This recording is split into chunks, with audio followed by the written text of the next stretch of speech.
Let's see if my light goes green on here. All right. Okay, right now it's telling me that I'm streaming. I just got the notification on my phone. Okay, now I see a green light on YouTube that says the stream health has started. All right, it says I've been streaming for 4 seconds, but I don't see anything on the screen yet. Here we go. I see something dark. Okay, here we go. I see me. All right, we're gonna do it live. We're gonna try this now again. Take 2 and action. So, CoCo Talk, episode 46. The Skype strikes back. We'll be going live in 3, 2. Hi, this is Dale Leader, designer of TRS-80 Color Baseball, and you're listening to CoCo Talk.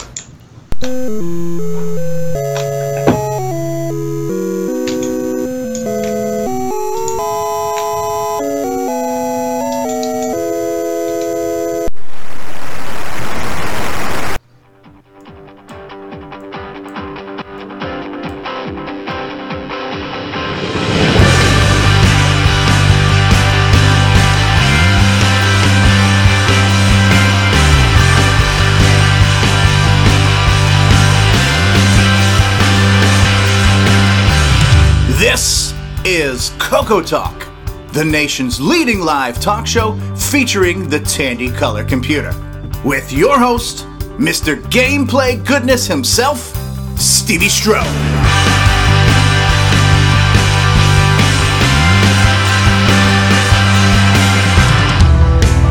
All right, and we are back, and CoCo Talk episode 46 is now live. It is on the air. We are hopefully not having any stream issues or buffering issues or pixelation issues. You just never know with this technology. Norlander and Bill Noble both say it looks a lot better. All right. Yeah, we still look as ugly as ever. There you go. There you go. Well, we are back. Welcome, one and all. We tried to do a little Blue Jeans Network experimentation here, and for whatever reason, that might not have worked for the streaming side of things. But we'll continue to test that, just not during a live program. So we're back. We're here on episode 46. We've got a distinguished panel of distinguished guests with us here today. So none other than Mr. Grant Leighty himself, host of the Question of the Week, is with us. How are you today, sir? Grant Leighty. Hey, how you guys doing today? We're doing good, sir. We're doing good. We also have from Ohio, the CoComan himself, Jason Reighard. How are you, Jason? Doing great. Hello, hello. Hello, hello. The cameras are moving around here. I was trying to follow like an order here. But we also now have from Canada, Mr. L. Curtis Boyle is in the house with us. What's going on, Curtis? Oh, not too much. Joined the show, had fun trying the Blue Jeans thing. And Grant, there's a question for you in Discord on how to join the Skype call, just to let you know. There you go. CoCo Talk at CoCoTALK.live. And Alan, I don't remember where you are. Whereabouts unknown. You're Iowa? Yep, Des Moines, Iowa. Des Moines, Iowa. Oh, Iowa. Is that like where potatoes Home of microware. Is that where potatoes grow? Nope, or that's something? a corn. Corn. Oh, that's yeah, Idaho. We've got corn. Idaho is the potatoes. Right. Idaho, okay. So birthplace of John Wayne. And Duke. where the American Gothic house is, where the two people holding the pitchforks, that house is in Iowa. I've actually gone and seen it. It was very exciting. Well, welcome to the program, Alan. We are always pleased to have you here. We also have with us, sporting a very sharp and crisp Apple II computer over his left shoulder, Mr. Mark Overholser is here. Good day. Glad to be here. Nothing like bringing an Apple to CoCo Talk. He's a rebel. He's a rebel. Coco's on the other side of the apple, actually. Living on the edge. From down under. What was that, Jason? Better than bringing a knife to a gunfight. Exactly, yes. From down under, we have Mr. Nick Marentes is with us. How are you today, sir? Mr. Nick. Good day, everyone. Good day, good day. We already talked about Jason, that douchebag. And we have Lord of the Pixels, Lord of the half-toning, Lord of the digital floppy and analog mediums. Sir David Ladd is with us today. How are you, David? Hello, everyone. I'm doing fine. Thank you, Steve. Woo! The enthusiasm. Who replaced David meter. Ladd, and who are you? Yes, the enthusiasm. The meter is just going. It just broke the glass. The needle just smashed off the end of the VU scale there. That enthusiasm. I think he's an AI program, isn't it? David Ladd has gone loopy. Yeah. David Ladd simulation with a couple of bugs, apparently. Or he's been taken over by an alien. Last but certainly not least. He's been taken over, so he's probably been probed by an alien. We'll give him that much. But last, but certainly not least, legendary video game designer and just all-around cool guy, Mr. Rick Adams is with us. Hello, Rick. Hello, Rick. Nice to yeah. Oh, yeah. Yep, that's my setup. Neat. There's the I'm CoCo so happy 3. with the setup. CoCo 3 on the right-hand side. That's your current project in progress. Right. And then Looks over there very is cool. the Cocoa Pie. Nice. So, pretty easy. So, I'm nothing more very to say. disappointed. I thought there'd be more blinking lights. Those are in the windows. You're scrolling confusing it with a tabs. 1960s computer. Looking good, looking good. All right, so we're here, Almost and Almost sorry, as good Rick. as OS 9. Oh, hold on. Let's pull that up again. said- Let's see. Yeah, look at Almost those. as good as OS 9. Fonts are looking good. We got windowing going on here. Mm-hmm. You have an input box in the middle here. Command. Mm-hmm. 4 windows of text. Yep. Let's see. I'm on node 84. Let's go to 289. You have no idea what I'm doing, but that's okay. It's okay. It looks cool. And so now, yeah, okay. So whatever. Let me just shut up now.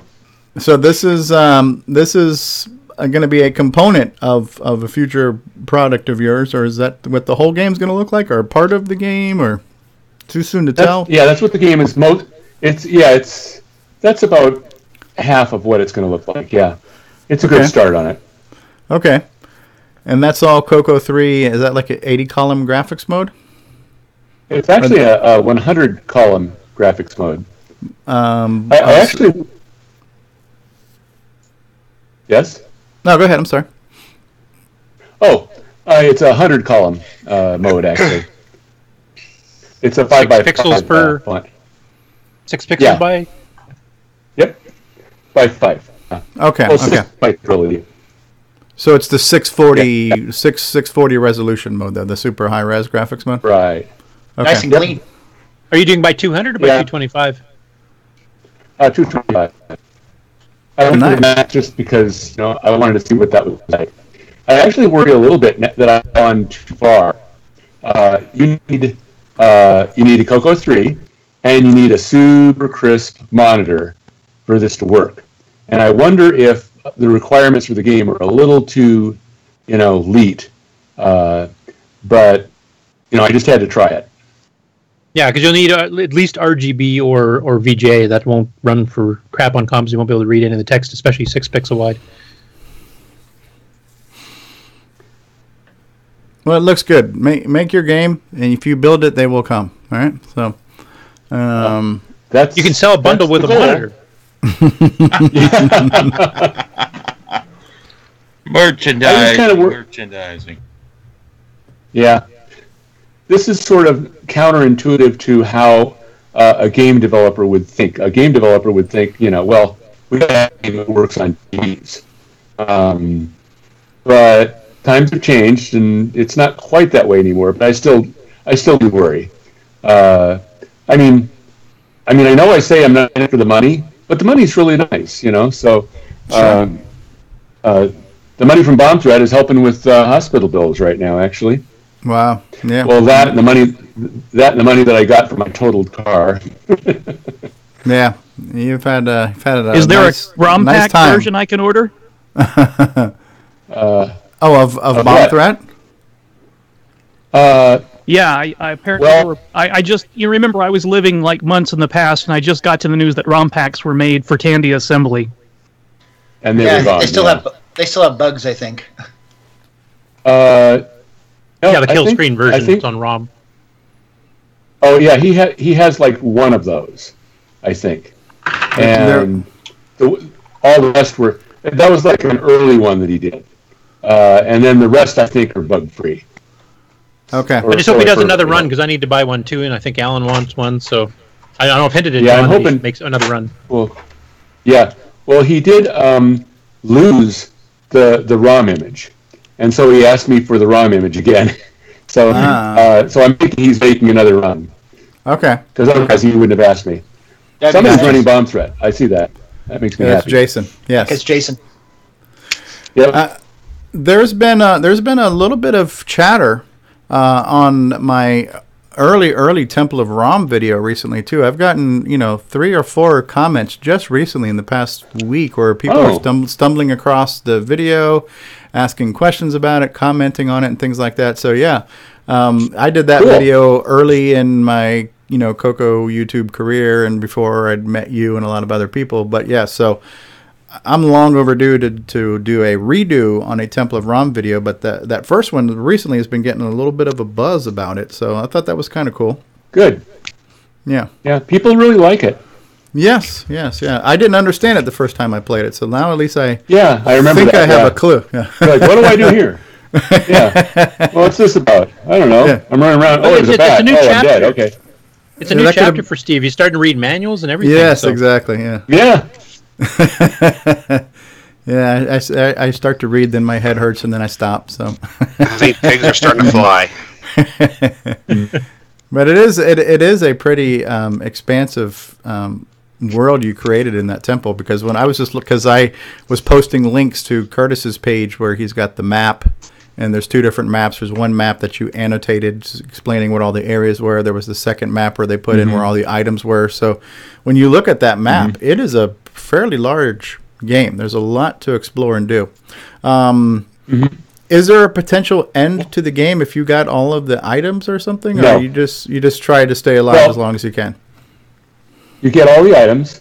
As soon as you pick up the last item, then the screen flashes, and it makes that sound, and then it plays the opening theme again, and then it just starts over. Ah, okay. Isn't that special? Yeah. I'm wondering how many people actually did that. That sounds like a marathon. I don't know.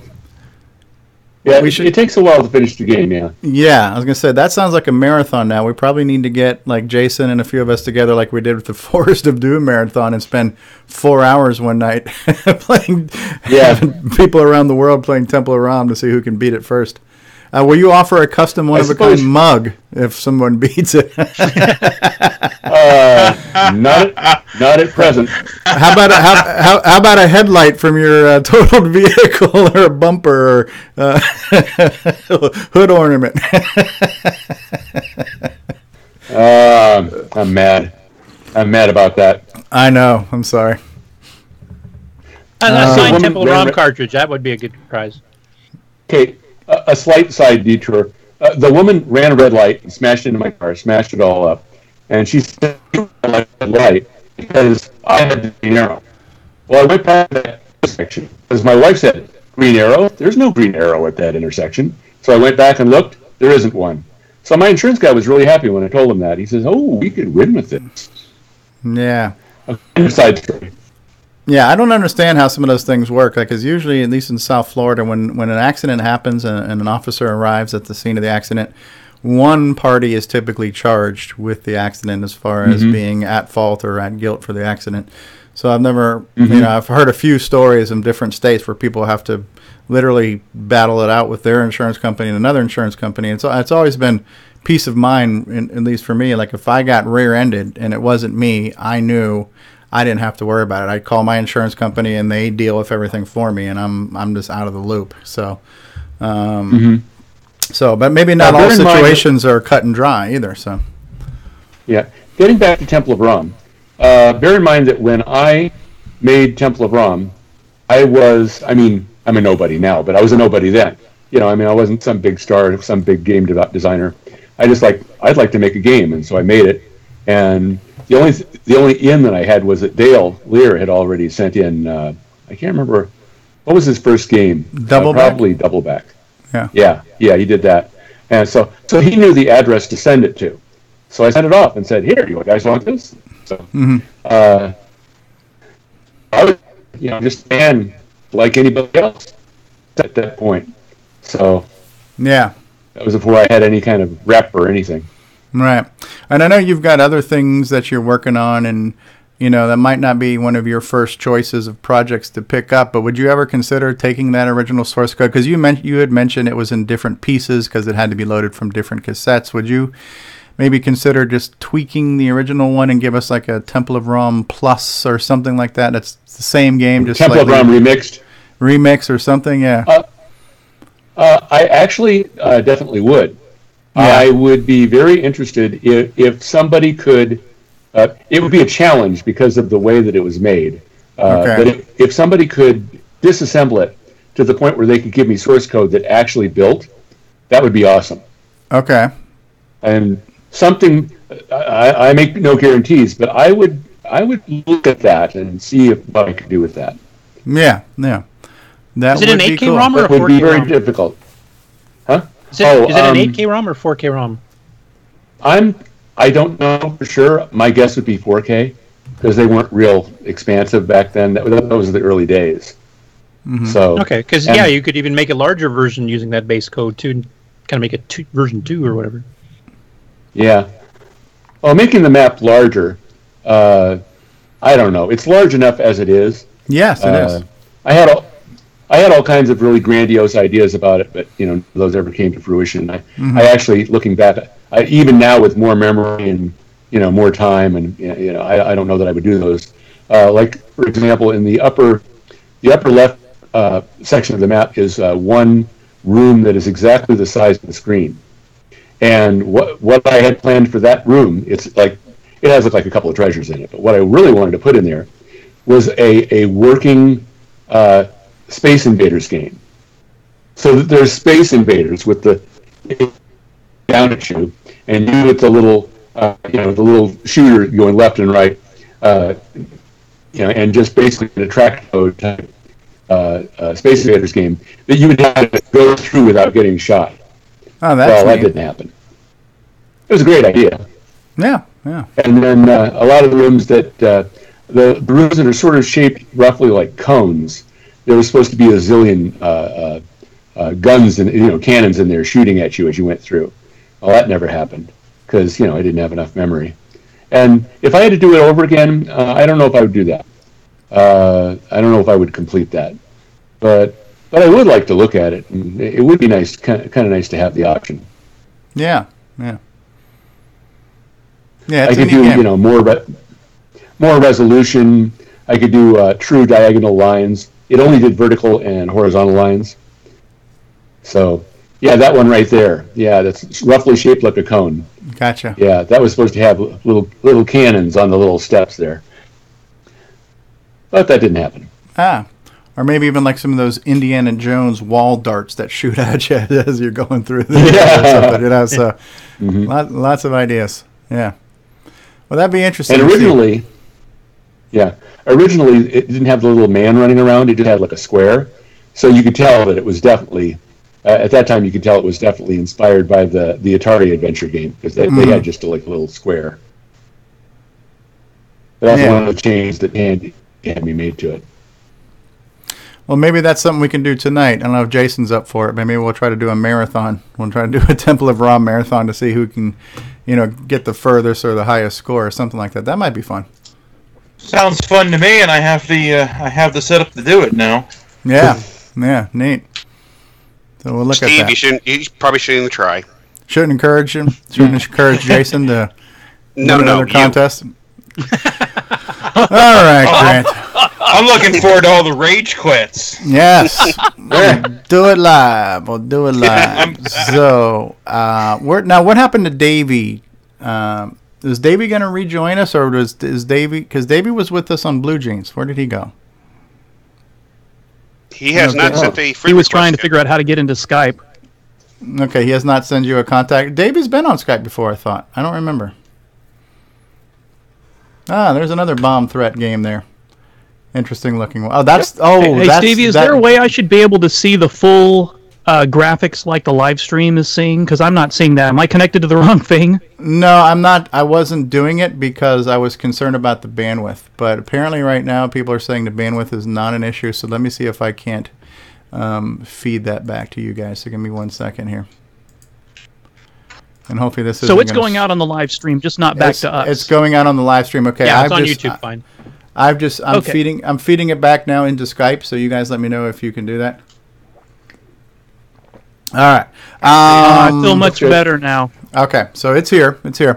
We're going to probably take our first commercial break here in just a second, but before we do, I was going to figure out to ask you guys, do we have like a why did Tandy do that question today?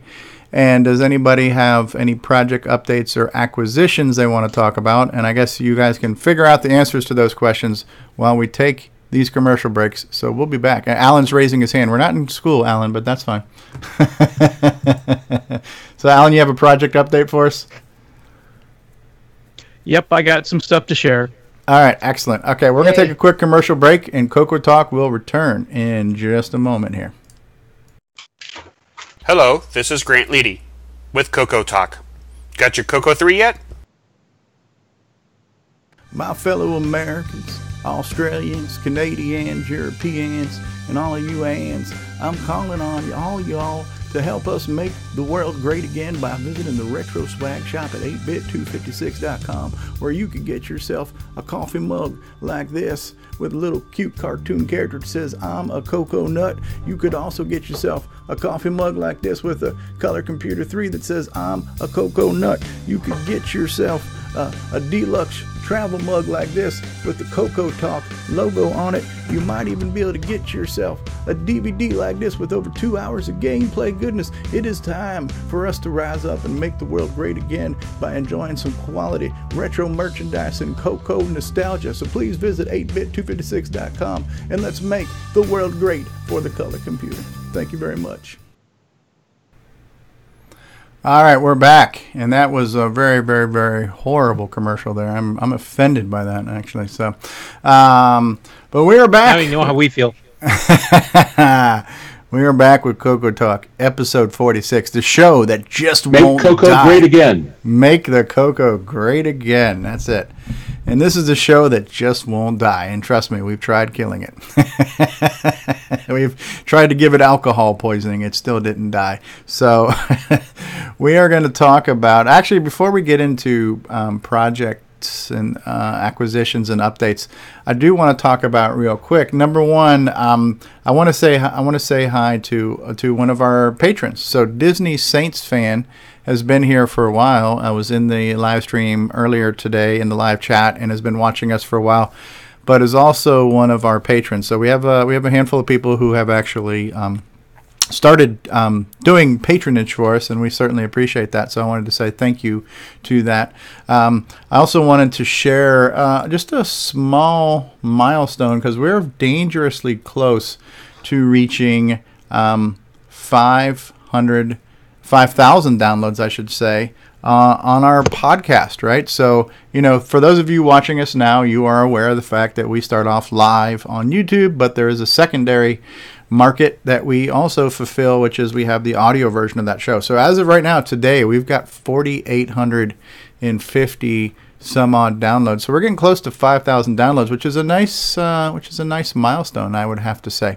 So I want to say thank you for everyone who has been not only watching but listening. And so it's been cool. It's been interesting. When we started doing the podcast, I was not sure what the value or benefit was, but apparently there are a number of people who, almost 5,000 of them now, who actually like listening to the show too for various reasons. So probably just to not have to see me. I think it's probably because they can actually play it at a faster clip and not hear our voices as long. That's my theory. That could be. So yeah. So I want to say thanks for those who. I want to say thank you everybody who watches the show and listens to the show, and for those who are now doing the patronage and supporting us, and for those of you who have been buying the CoCo Talk T-shirts and the mugs and everything else. Thank you. It helps cover some of the costs of the podcast hosting and things like that. So cool stuff.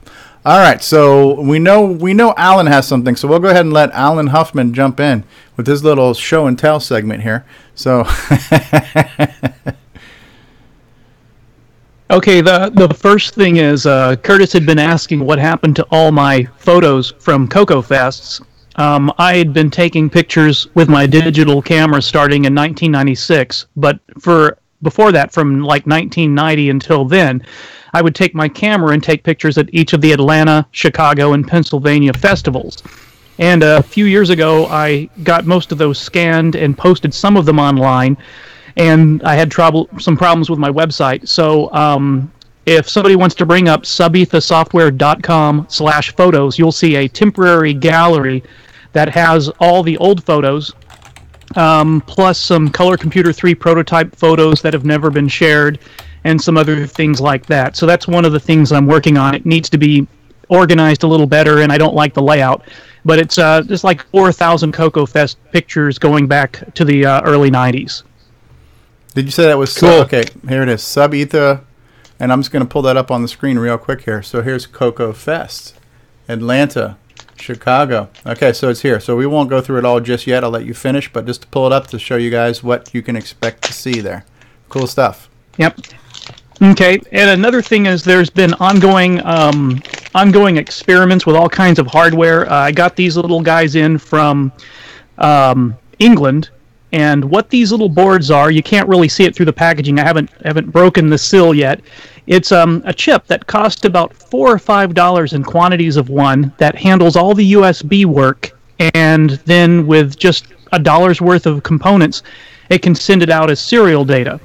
I've got three different chips here. They're all the same board, but they're loaded with different firmware from the company just for ease of use. But I can reprogram them. One of them handles USB keyboards, one of them does mice, and I think the other one is joysticks. So anybody who's doing any type of input device, reading a Sega gamepad or a PS2 mouse or keyboard, you can basically add a $4 chip and then do the same thing with a USB device. So I've got these little things. I'm going to try to hook them up to something and get with David Ladd about maybe getting him one so he can see about making his prototype demo USB stuff at the festival. So that's something new. Very cool. That'll be really nice because USB is actually a modern going standard. on is there's well, yeah, until as soon as we get USB support, you can guarantee it's going to be replaced by something else for the rest of the world. And then the other thing that's been going on, myself, Bill Noble, Roger Taylor, we've all been working on this device that interfaces to Wi-Fi and the internet. And for $6, you can buy this and hook it up to a serial port on the color computer with your standard drive wire cable. If you don't have a cable, there's a guy on eBay that'll sell you one for $10. So we've been playing with this and using it to connect to bulletin board systems, but what I wanted to point out is it is a full internet device. The Commodore guys that developed this, they have programs in BASIC that do IRC chat and FTP, so we've been going in the direction of porting all those over to the color computer, so you'll be able to FTP a file directly to your computer. You'll be able to join the IRC CoCo chat room that's still out there. And there's a lot of other improvements. The firmware that's on this little Wi-Fi part is being updated basically daily by the author, Bo Zimmerman. And he's been adding some features and fixing some documentation. And they're building like a new device for the Commodore guys to use. So he's been very helpful trying to help with some support that we need for the color computer. And fortunately, he knows about our RS-232 pack chip because that same 6551 serial chip got used in some Commodore products. So there's been some lots of updates on that. It goes well beyond just telnetting into an old BBS. It's going to be able to do file transfers. Right now I can type a command and I can actually pull up a web page and see the raw HTML. I'm not planning on trying to write a browser, but if we wanted to actually have some simple web pages put on CoCopedia.com or Color Computer Archive. The end game is to be able to go out and pull things directly off of Color Computer Archive and just put them on your computer without needing drive wire, without needing copying an SD card or any of that. So that's something that I'm hoping we'll have up and running, certainly by CoCoFest. So those are the main things that I've been busy with. Does that support UDP too? Could you use it for like game streaming of like joystick coordinates or that kind or player coordinates and stuff too? Yeah, it does support, the firmware that's in there right now does not support like UDP, the really fast internet, which is what all this streaming video is using. But the chip that's there does, and it would be a simple thing to add to the firmware that we're using. And it's all open source, so I've been looking in the source and seeing how it works, and it'll be very easy for us to extend it and add things like that. But right now, you can open a raw connection. There's no telnet protocol or anything. It's just a socket connection from point A to point B and send a byte if you want. That's all totally easy to do. You could do it through any program that can open a serial port or talk to the RS-232 pack. So it would be very trivial to add multiplayer game capability point to point. And hopefully we'll have some simple demo like that. We've got this running on real color computers through the Bitbanger and now through the RS-232 pack. It's also running on Roger Taylor's FPGA project, which means the same firmware could be loaded on the Becker CoCo FPGA. Mm-hmm. And Roger's been trying to put all the emulation in to handle carrier detect and other things that come from this little part. So we're hoping to make sure that we can go FPGA to color computer, and then, if you wanted to, any emulator that supports a serial port, you could just plug one of these modules up to the USB port, a little $5 module, and you could actually do that through an emulator as well. But maybe that's probably cheaper and easier than somebody writing the firmware to run as like a PC or a Mac app that the emulator just talks to. So there's a lot of potential here. Wow. And kind of linked with that, Bill Noble just today announced that RIBS, the FidoNet compatible BBS system that Ron Byler did way back in the 90s, and then Bill and Charles West helped do updates over the years, Ron has agreed to release the source code, and Bill's already been doing some experimentation of putting RIBS up on the web using this chip that you can access it. But now we got the source code for it, you can start doing modifications and actually make it. It's a full-blown BBS with messaging systems and shared echoes between computers and all kinds of stuff, online games.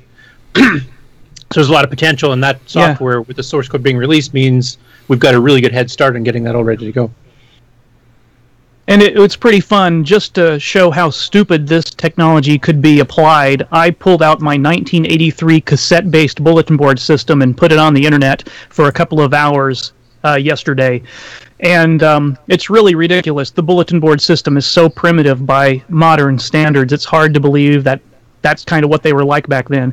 But it is interesting to know that you can go and take a program from 1983 without any modifications. It just thinks it's talking to a serial device. So it lets us use file transfer programs. If I wanted to get something to the color computer and Curtis had this module on his machine in Canada, we could just run 2 terminal programs and send stuff direct point to point. So we've got basically peer-to-peer file sharing on color computers now if we want it. That's awesome. Now, are you planning like I think you said it requires the cable, like whether you have an RS-232 pack or a Bitbanger, and this chip, where does the chip interface in? Are you going to make some sort of a hardware project you can sell ready to go for a user that doesn't want to do soldering, etc.? Well, there's a guy in Brazil I'm talking to who's designing a little circuit board that's going to plug in this little development module, and it'll have an RS-232 connector on the other side and a USB power port. So if he gets that done, we'll probably just use it because it'll give us everything we need. Otherwise, if somebody wants to do it, I'm going to order these in bulk, and at the CoCo Fest, if somebody wants to pick up a set of the parts and just like connect wires together, very easy to do, then we're going to be able to have that so somebody can play with it.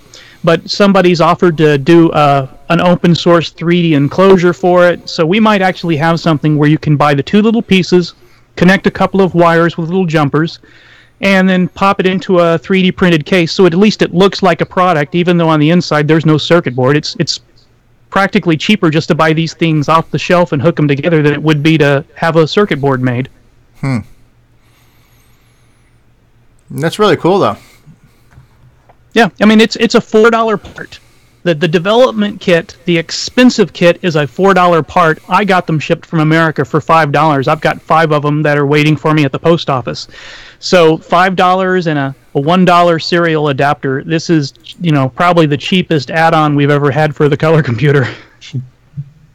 And probably the most versatile almost at this point, if you can do like online gaming and point-to-point, maybe even multiplayer games if it supports multiple ports later on. All kinds of stuff can be done. Yep, and that's in the current firmware as well. So once we get these out there, once we have 100 people that have them, we can start playing around with what we can do with them. But I'm making sure to document everything on my website with the links to where if you want to pay a little bit more, you can just go to Amazon, order it, have it in 2 days, and that'll cost you like $15 to do. And I've still got a couple of more experiments to figure out. And I've been working with the firmware guy. I've been emailing him pretty continuously for the last 2 weeks. He's probably getting very tired of us color computer questions. But it is pretty exciting. I've spent more time on my color computer behind me in the last 2 weeks than I have in the last probably 20 years. So this has been very, very fun for this hobby. Even with a single network connection, you still would be okay. If you had a server that everything tied into, then you could still network, multiple people, just server client based. Yep, and this firmware supports multiple connections as it is. When you do that, the data comes in through one serial port, and it gets a little header prefixed to it so you know where it goes.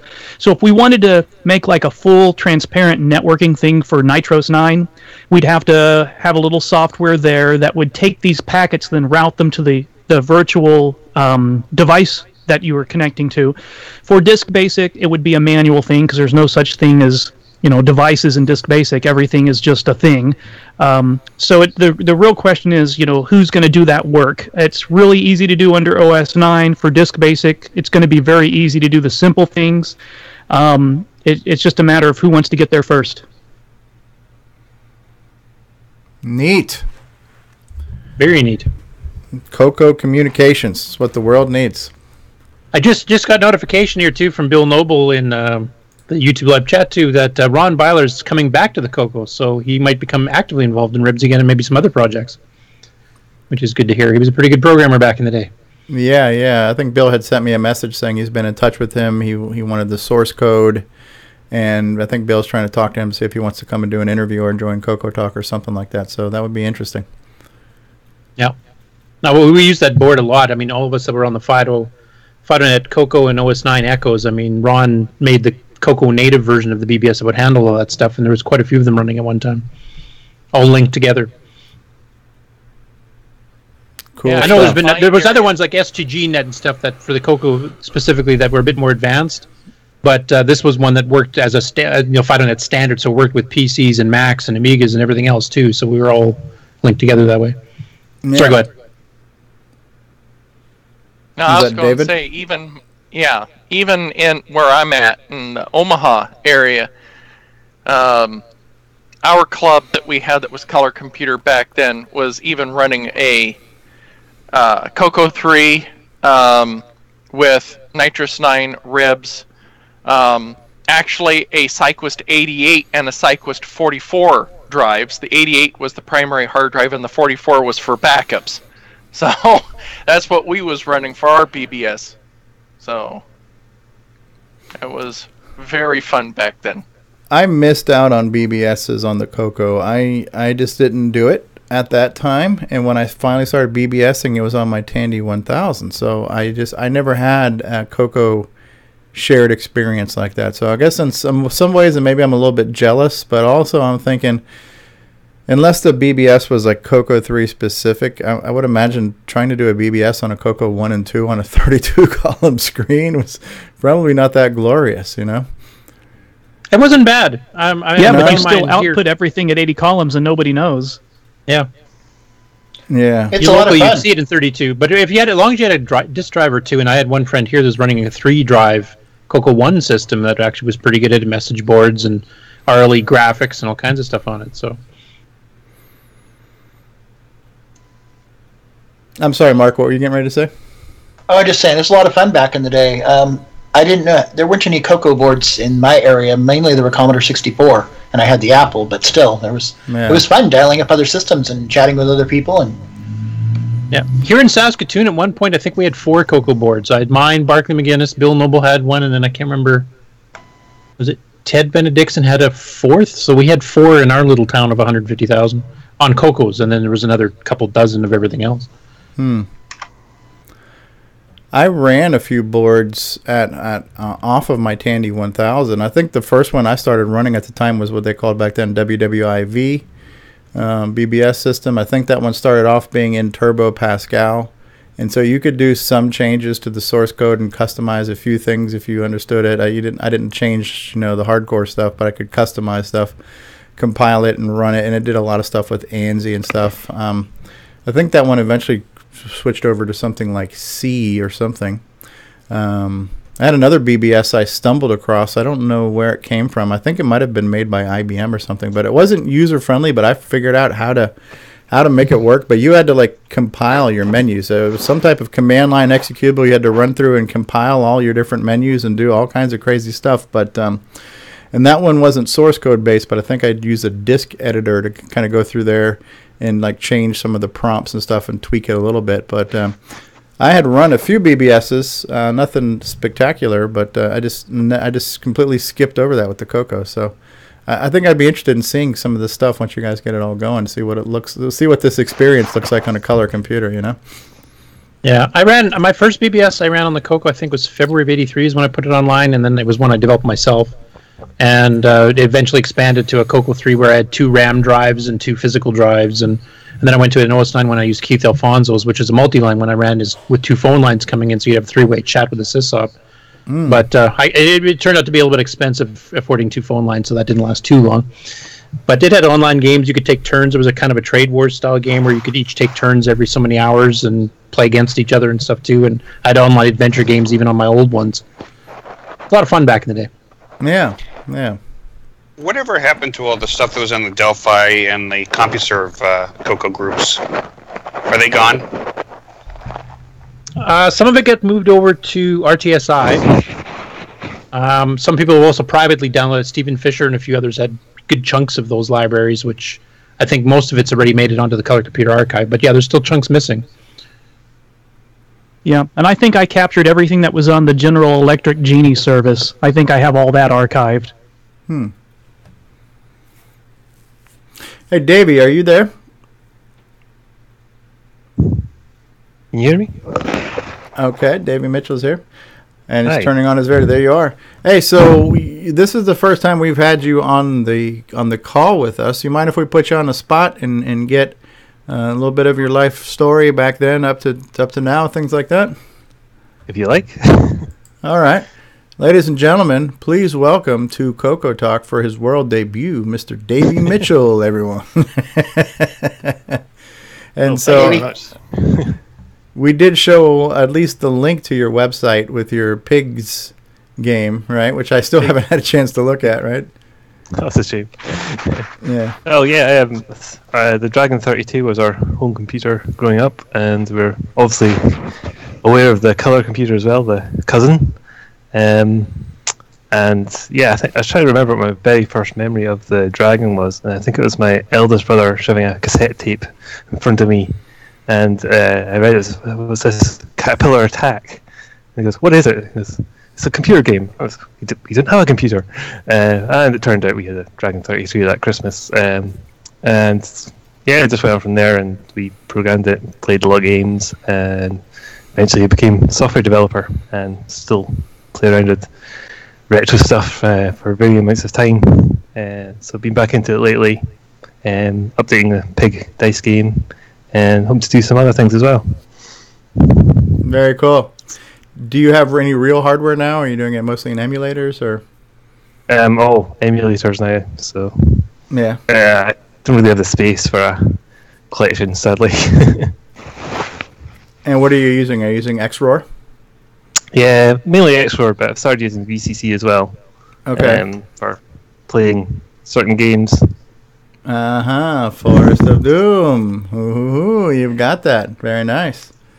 Yeah, it's great. And there's a whole plethora of Tandy software which I've not touched yet. So I'm looking forward to getting into that. Yeah, I was checking the Dragon group today. There's a bunch of new cassette cover art being uploaded there, the photographs of all these cassette packages, and it's really neat to see that there's so many games that I've never seen or heard of, and the fact they're on cassette too, which was not quite as common stateside. Cassettes were more, I think we're a minority distribution platform versus floppies and cartridges, but I could be wrong there. I'm not sure. Yeah, discs were quite popular later on in the Dragon's life, but a lot of people were never moved off cassettes, probably due to expense, I think. There's a lot of good take games. The game we were talking about last week, Super Kid, that's one I remember. Yes. Doing a lot, yeah. Did you get around to playing that one, or? I haven't. I've been extremely busy lately during the day, so yeah, I have it though. I did acquire the disc image, so I have the image. I do plan on doing a review of it. So, but yeah, it sounded good. It sounded good from the review on the CoCo Crew podcast. So, we have our number one and our number two troller here. So Jim Brain is here, and Richard Lorbieski is here. So they're both saying we can only troll for a short while today. So apparently they've got more important things to do. Once the smoke clears, they'll both be lying dead on the floor because there'll be a massive battle between them, I guess. So. Right. So how long have you been back at it now, back in the hobby and everything, Davey? I was doing some stuff last year. I did a lot of stuff back in 2011, but then started riding a bike and didn't have enough energy to look at 8009 books and so on. So, but yeah, it's probably a couple of years back playing, firing up quests and things like that. What online community do you use the most, or do you use a variety of them? I'd imagine you're probably on Facebook. Yeah, most of the Facebook groups, and there's the World of Dragon. I think it's called the forums there. They're a bit quiet lately. Okay, it's mainly been Facebook. Okay. Yeah, I was noticing that today. I was checking the Dragon group, and there were some mentions of the World of Dragon forums, which I forget what he's saying. There's something like 6,000 downloads available now on that forum or something. I don't remember exactly what it was. I was kind of skimming through some articles today. Yeah, there's a lot of downloads there. The usual stuff, magazines and books, and okay. The forum, the actual forums themselves used to be quite active. Okay. Yeah, I think it was 6 gigs. He said he was available now. Most of the magazine scans. 6 gigs of data on there, huh? Yeah, that's pretty impressive.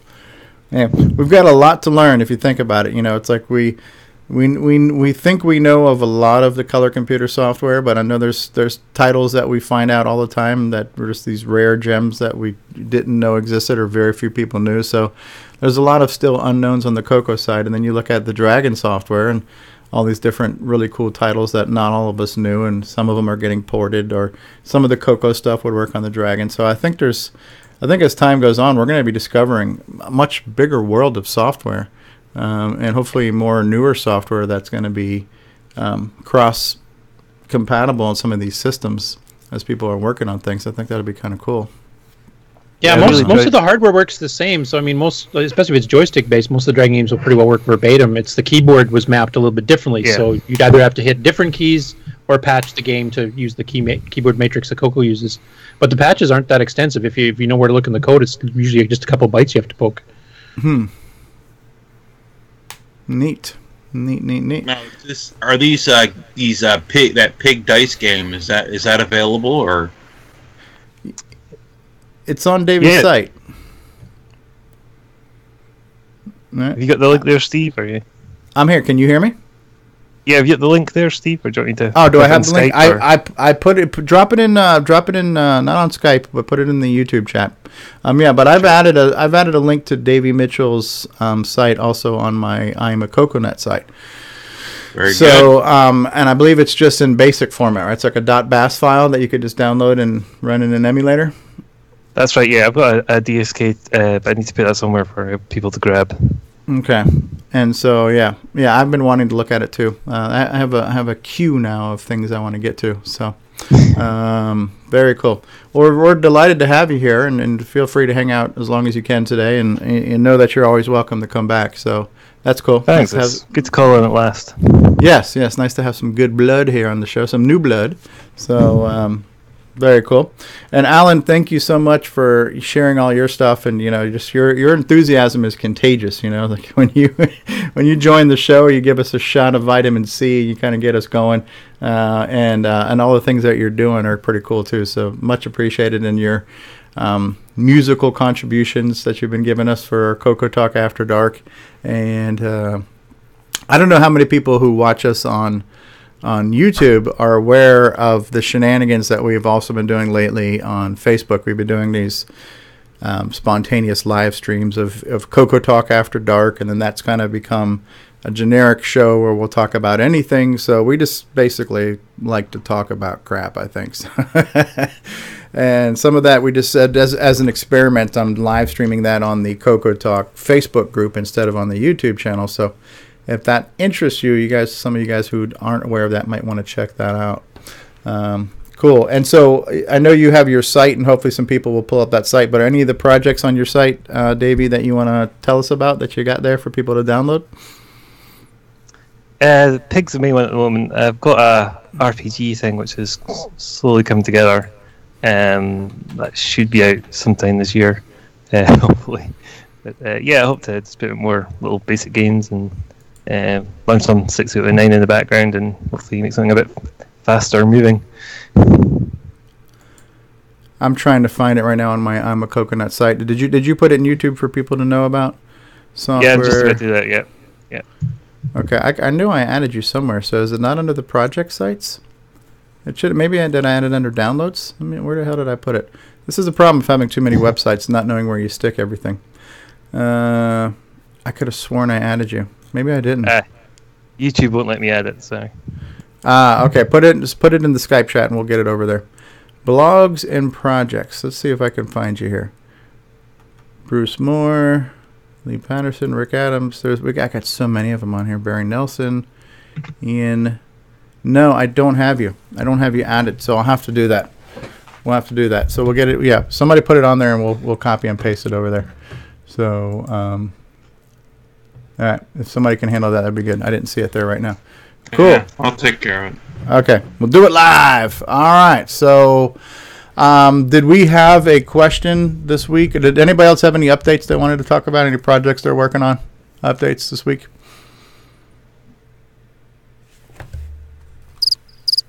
I guess I can mention I'm still plugging away on porting the 639 optimizations in Basic 09 for Nitrous 9 6309 to RunB, but I'm still finishing the disassembly RunB, the one that's been on the repository for years, which actually is based on my original work. I never did finish, so there's a bunch of tables and stuff that aren't set up properly, and some of them are branch tables, so if I try to insert code in certain spots, it'll actually cause the whole thing to screw up, so I got to finish that first.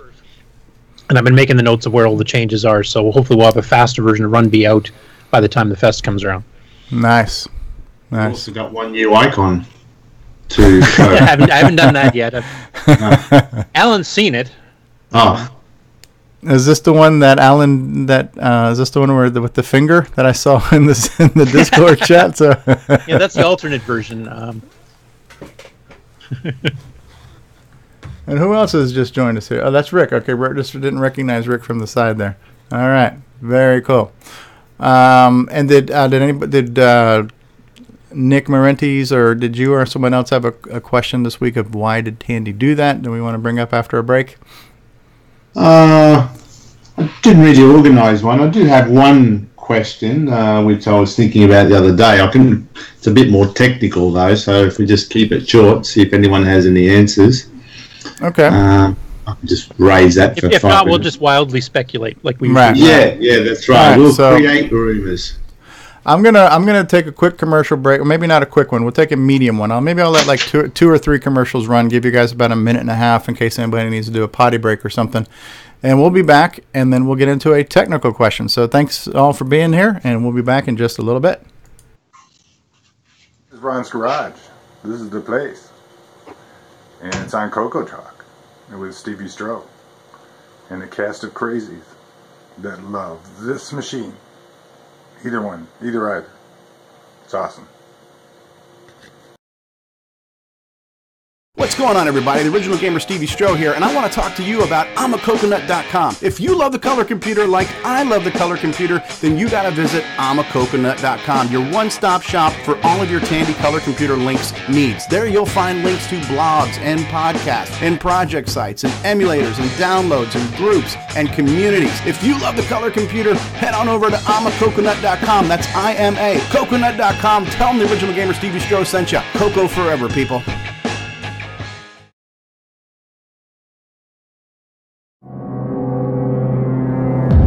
Only the bravest souls enter.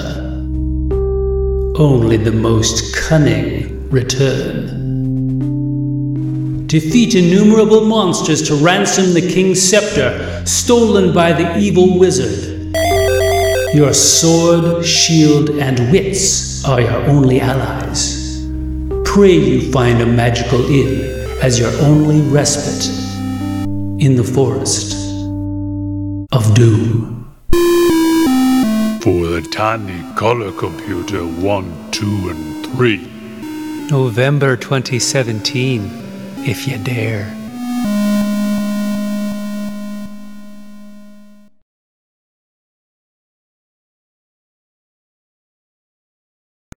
What's going on, everybody? Stevie Stroh, and I want to say thank you for continuing to watch and listen to CoCo Talk. We love doing this show. We think we've put together a pretty good show for you, but this show could be better with your help. So if you would like to send a feedback, a comment, a suggestion, a show topic, or maybe even your own little segment or bumper, then send it to us via email to CoCoTALK@CoCoTALK.live. This show would be nothing without you. Love to hear from you.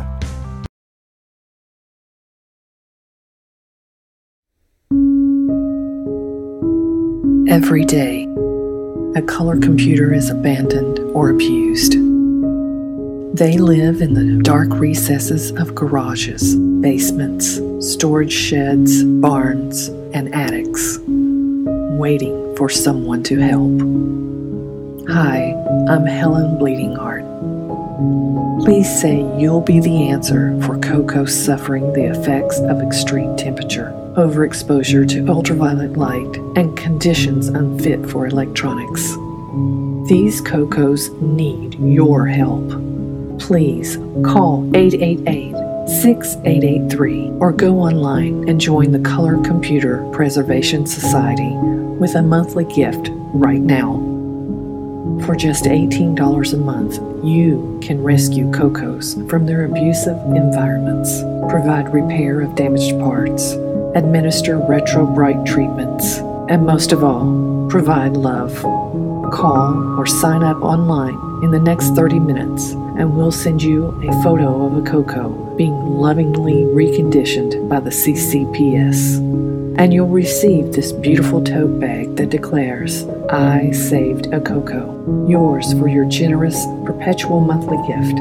This is your chance to say, I won't sit by while a CoCo is wasting away. Please, won't you call or go online right now?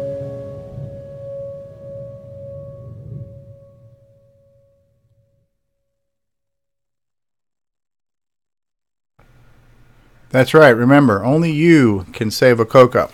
I just remembered this. So, and I did see that Alan put something in there about the other guy who does rage videos. So we'll have to take a look at that. But before we do that, and before we go on to the technical question that Nick Marentes wants to share with us, we have a world premiere. We have a world debut here that we're going to share with you. And just so you know what the heck is going on here. So Bruce Moore, who could not be with us today, well, he's working on a new project. And we have a teaser video for that I'm going to pull up for you guys in just a second. I have to get it over here. All right, I'm going to put it on a different screen where everybody can see it. And we're going to share it. And then we'll let you guys see this here. And so what we're going to see right now is the world premiere and the world debut of the teaser video of Bruce Moore's next project. For those of you who don't know who Bruce Moore is, shame on you, but he's the author of Forest of Doom. and this is his next thing, his next big thing. You guys ready for this? World premiere time? All right, here we go. What if, knowing what I know now, I could go back in time, join Tandy Corporation, and change the course of history? CoCo forever. How does it feel? I'm still believing.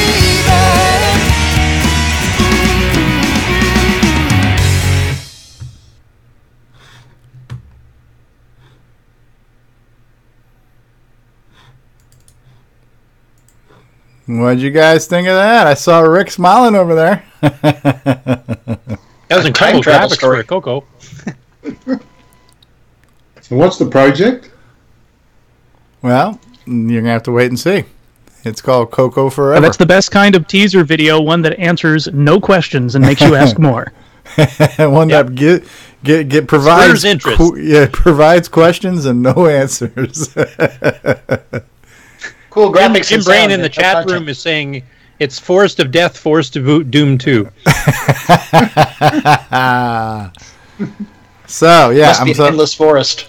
I'm glad we snuck that in there. I think Bruce jumped in our call last night, and he sounded horrible. He's got some type of sickness going on. He's got no voice hardly at all, and everything else. So, run, Forrest, run. Run, Forrest, run. And Rick, it looks like you are doing a little bit of the blanket treatment there. A little bit cool where you are? It's a little chilly in my basement, yeah. Ah. All right, so ladies and... Go ahead, sorry about that. Yeah, no, that's okay. Let's see. Oh, 10 degrees, okay. Says my watch. I never dreamed I'd have a watch that would tell me what the temperature is outside.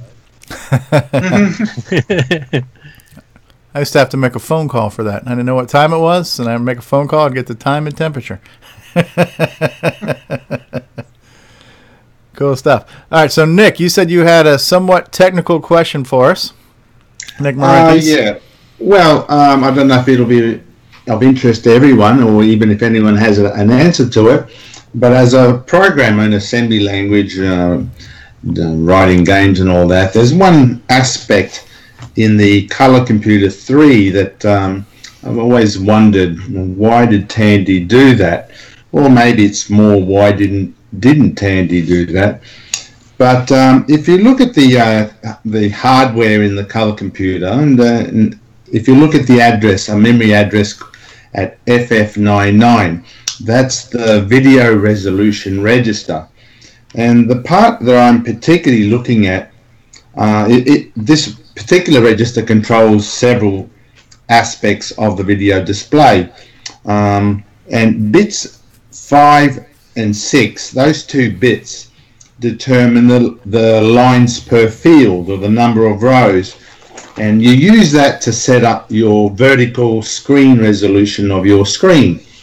And it has the documentation that every memory map that I've seen seems to have for those two bits of the four values are a 192 vertical resolution, which is compatible with the Color Computer 1 and 2, a 200 scan line display, a 210, and a 225. 225 being the largest one that gives you the maximum vertical spread of the display. I've written several games that have used the 225. I like the full size screen. 192 tends to make a very wide screen display. It's wide to the edges horizontally, but it leaves large black borders at the top and bottom. 200 is a good compromise. 210 is another one, which I have never seen. Why? Because it actually doesn't work. And I'm just sort of wondering, why doesn't 210 work? It's been documented in multiple memory maps that register is meant to do 210 scan lines. It never does. yeah, someone's brought out a screen there, and it doesn't work. It does something weird, but definitely doesn't do 210 scan lines. So as a programmer, I always asked myself, why did Tandy, not do that? Why didn't they not make it work? And I've got various theories from my days of the hunt of the 256 color mode. For anyone who hasn't read that, the theory or the conspiracy that Tandy were originally going to design the gimme chip to be able to produce 256 colors, but didn't at the last minute for whatever reason. Cost. Yeah, well, I don't know if it's cost as such, because it was all to be within the gimme chip.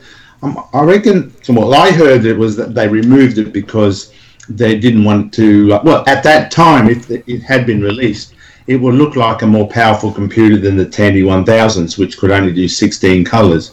So I heard that it was removed, the 256 color mode was removed in order to dumb down the abilities of the CoCo. But of course, the conspiracy theories are that it was still there in some way, but hidden as to how it was activated.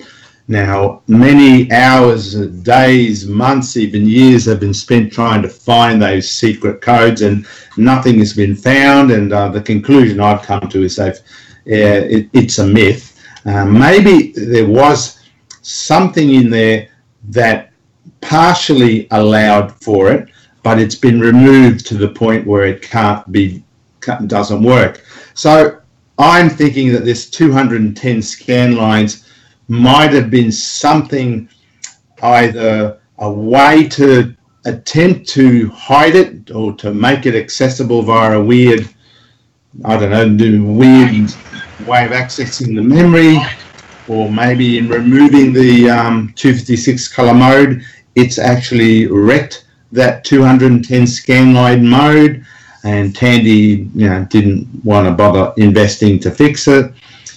I don't know, but that's why did Tandy do that, or why did Tandy not do that?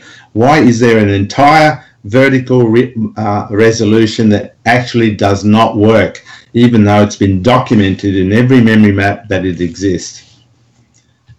I have a question. There was that 256 color mode that worked on composite over in the NTSC countries, I guess, and apparently it was known about back then. And I really was unaware of it till I came across some sample pictures on like some Atari message board, and they looked phenomenal. And I know that John Linville had done some work on it. Was that a true mode with the composite signal, or was that just an accident with how NTSC works, like artifact graphics? That's an accident. It's not a mode. It's not a mode, no. The first board I saw for it was the Graph Express by Jeff Steidel, which came up from Sundog in, 89 or 90? Because he had that built into the Graph Express and the demos and stuff too. But it's basically, it's artifacting on a higher scale, is roughly what it is. Yeah. Okay, so it wasn't like... Go ahead. Sorry. See, I was just curious, because if that was already in there as the composite counterpart, and they went out the door with a mode that they knew could generate 256 colors, that adds more credence to it. And as Nick saw from the Microware guy, it was clearly on the specifications when Microware was handed the task of writing basic enhancements for the machine.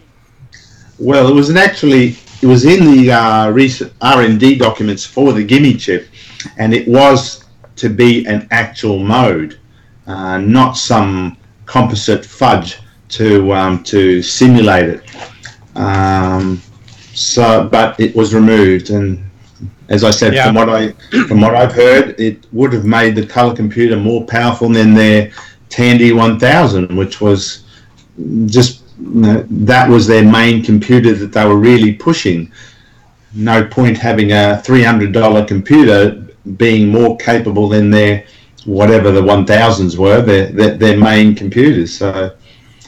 And this is quite true. I worked for Radio Shack starting around 1988, And at that time, Radio Shack still sold XT class PCs that ran at 4.7 megahertz, and it had some 286 machines that ran at like 8 megahertz or something.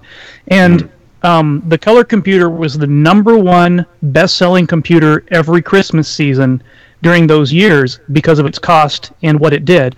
But you could run the color computer side by side with these much more expensive XT machines, and the color computer could just do stuff so much faster. So at that point, in 1986, that this would have been a clear concern that you couldn't have a toy children's computer outperforming all these other things. So I totally believe that, because we heard a lot of information about what was going to happen to the color computer line, because I was just a few hours from Dallas, and our managers would all go to the annual meetings in Fort Worth, and one of our lead area managers actually came back telling me about the next color computer that she saw there, and the way she described it looked like a color computer all-in-one with the disk drives. And it wasn't until the CoCo book came out and we had the pictures of the CoCo 4 mock-up shell. That's exactly what she saw. She got to see that back then, and they were still talking about actively talking about bringing out a color computer with more features, but it just really wouldn't have made sense because the Tandy 1000s were doing gangbusters for Radio Shack. That's right, and we know that if you look at the memory map of the Gimme chip, there's one register in there which allows you to select an internal or an external floppy disk controller. So there was obviously a plan at some point to have a version of the color computer to at least have the disk controller built in. But that, of course, that's very true, because it's built into the Color Computer 3 prototype. Yeah, that's right. And so that's another thing that was pulled from the design. So who knows how many other things were pulled from the design in order to scale down the capabilities of the color computer to make it fit a certain market that Tandy wanted to have with their line of computers at the time. So, well, during the time that I worked there was a moment where the color computer floppy drive got discontinued, and it was discontinued for a good part of the year. Then it was reinstated, and what we were told at the time was they were going to come out with a kit so you could use the external drives for the Tandy EX, HX computers. They had basically color computer disk drives that plugged into the back, but it provided both power and the control lines to the built-in controller. And this also lines right up with that. You would have bought some kind of kit that would let you use a color computer disk controller and then would have power. Then you could just use those external drives. They wouldn't have to have separate hardware just for the color computer, and it would have given us an official 720K disk drive.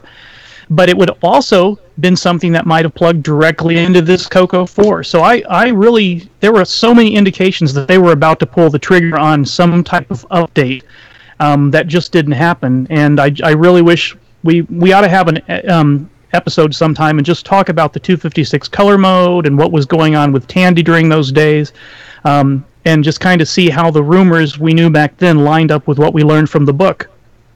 And it would be nice to have someone like Steven Siegel, the as he says, he's the father of the color computer, and so he says. And Mark Siegel, sorry, and get a insider's version of it if he's willing to talk, and maybe we can hear a few more of these secrets or a few more answers to why did Tandy do that. Because I know Mark keeps saying that 256 mode is still in there, while Steve Burke says no, it was removed at a later spot. I mean, Alan, I don't know what indications you guys had from the prototypes and from working at Microware, if you think it's still in there, just really well hidden, or what? I don't believe it is. I think it's been removed to that, or it's, as Al said, that it maybe they were mixing it up with the composite, the fudging of the composite colors. Maybe there's some confusion even from Mark Siegel's point of view as to what a 256 color mode. But the R&D document from Tandy back in the day actually does mention a mode. So it was planned, I do know that of the prototype motherboards, that there were some weird discrepancies on the board design. There is a 512 byte RAM sitting on that board.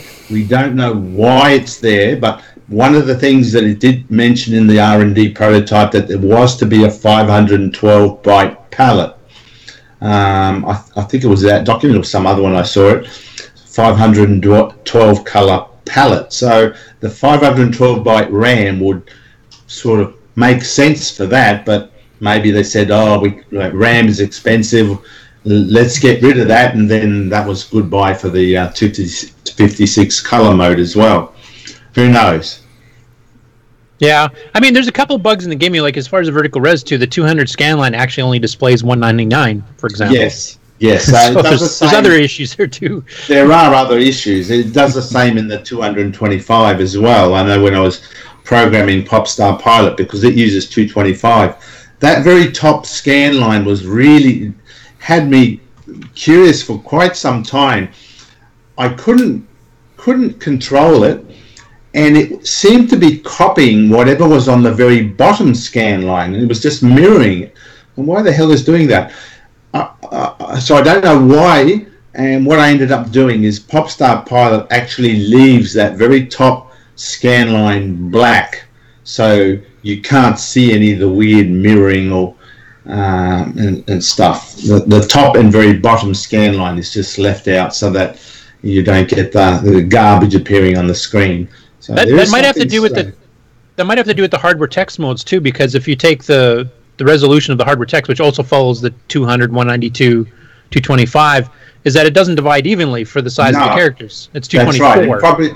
Probably the internal counters, scanline counters of the gimme probably can't access the 225.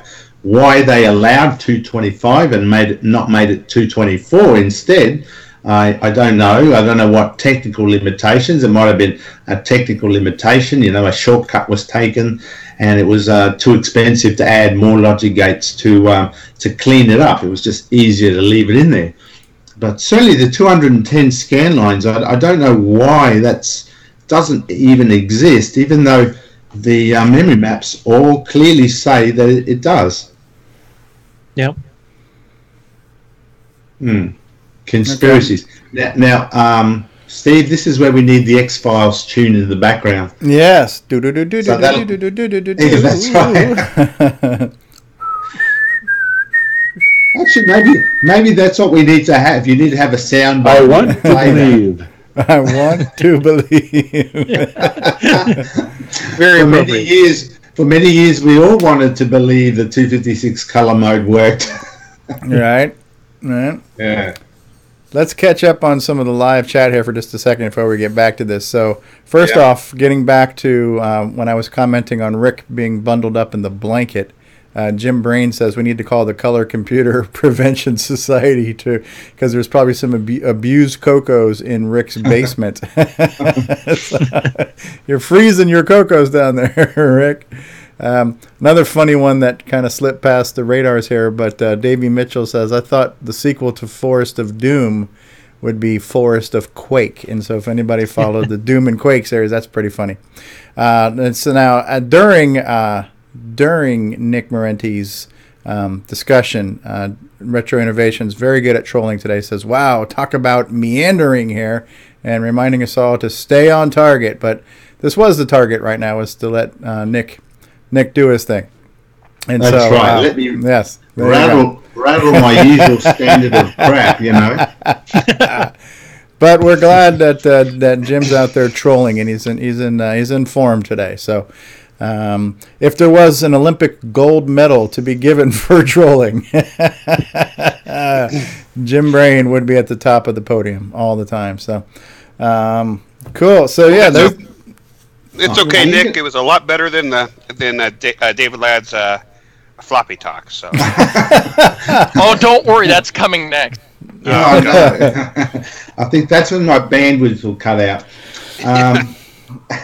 Talking about trolling, there was an interesting troll on the Facebook page. So if you cover the Facebook segment later on, you'll find that there, someone trolling it. Which one was it? It was fairly recent. I think I started reading it just before the show started. See if I can jump to it. Let's see if I can pull it up real quick too. So somebody was trolling? Yeah, Ed Snyder. Is it the Ed Snyder one? No. No, it's not that one. I got to see this. What was the original post topic? Yeah, I got to find it again. What was the topic, Nick? Do you remember? I know Simon jumped in and was having a... I think it was the one where Simon has his demo. So maybe we'll talk about that later. But you'll see there's one entry in there with a picture of Simon's latest demo. Yeah. If you expand the contents out... There was that one, and then there was also the RIBBS posting. And he came on and... Same person? Snide. Yeah, so there. So we have... So he probably just loves that we're talking about him. Yeah, he probably does. Feeding the trolls, I think this is called. Who was the troller, though? Span. I've never heard of him before. I think apparently Simon said that he only joined the Facebook page about an hour beforehand. So he came on with a mission to troll. Okay, so here's somebody called Mo Cool. I don't know who Mo Cool is. Richard Tygrim. Yeah, some Richard Tygrim. I'm looking. Anyway, okay, he's showing us his intelligence anyway. So yeah, here's his message. So this was. Let me switch over the screen here to where we can see it. Are we jumping to the Facebook thing now? Yeah, so I'm jumping over to the Facebook. So it's called a segue, Nick. Yeah, That's whatever right, segue. So here's Simon's video of doing some more of his madness here. So we'll let that play for just a second as we set things up here. So here's the video of the cool, just kind of rainbow plasma effect here, looking very hypnotic. Lots of comments were ensuing from this. So as we scroll down, you got your usual positive comments. People saying this looks nice, this looks cool, good. So here's the comment from Richard, and here's the first one that Richard put. So it goes, now this doesn't look like a douchey comment. He says, this is gorgeous. I have to buy a CoCo 3 now just so I can get coding. Side note, it's very similar to an effect I once did in a DOS demo. Oh, maybe that's not the guy. The graffiti. Simon Jonasson says, the code is simple. Chad says, reading that code gave me a headache. Roger Taylor. Paul Farrell says... that's him. That's him. The graphics... Richard. Okay, there we go. Paul Farrell says, the graphics were good in, say, 1987, ... No, so this is where the dickery comes in. So, okay, there's 32 replies to that. Wow. Here we go. Oh, here we go. Oh, wow. We've got to expand this one. So here we go. So there's some juicy drama right here. So where does that we now bring you the CoCo Talk segment, Feed the Trolls. Yes. Okay, so if you wanted to be internet famous, Paul Farrell, you have your 15 minutes begin now. So this was good in, say, 1987. And then so Simon says, and from a machine. It is from 1980, so it is fitting. He says, no, it's not. Really. Simon says, please do produce something that you find good. Well, that would be anything with my iMac. Okay. So now he says, no, I'm not interested in your silly games. Now he says, I enjoyed the throwback of the computers of old, not to see what hair-pulling neophytes like you do to get silly colors on an ancient mechanism. A neophyte. He's calling Simon a neophyte. You saw this in 1970 in a CoCo 3. I very much doubt that. It would have been before the Sockmaster demo. No, moron. I said the graphics were cool in 1987. Why are you in this group? Is what Brian's asking him. Then he comes back, fuck off, Brian. I want to see what people were sharing in his board with regards to the old CoCo. And by the way, if you're listening to this on iTunes, that was not me. That was Paul Farrell who said that. I see nothing but flames trying to impress the masses with silly graphics. This is ridiculous. Let's just skip to the good part for every time Paul chimes in. Wake up, it's 2018. Get a real computer that can do real things. I can clearly see this is a flamer network of wannabe amateurs. I'm out of here. And then that was his last comment. Okay. I register. Okay. Have we lost Paul? Have we lost him? I think so. I think that was the we last did. one. Okay. Yeah. And then Chad Nice. Edward. Chad, you met Chad, right? Chad's your neighbor in Australia. Yeah, he's Yeah, right. nearby. he posted That must to be me. a picture of Paul. Yeah, it says I like Paul Thayer's comment below that too.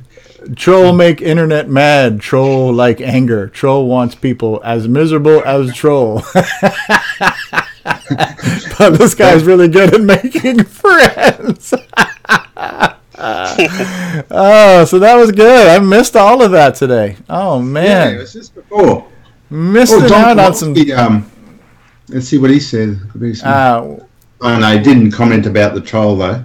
He said, "Wow, that's looking very slick and smooth, Simon. That's got to be very cycle efficient to draw that much that smoothly." Yes. Now here's Chad commenting on Paul. It sounds like you sound like a bitter, washed-up has-been, or even more so, a frustrated smartass never was. If you're as good as you say that you are, then you don't need to say it with words. You just need to prove it. But sadly, for someone like yourself, who sounds like they have a lot to prove, I highly doubt that.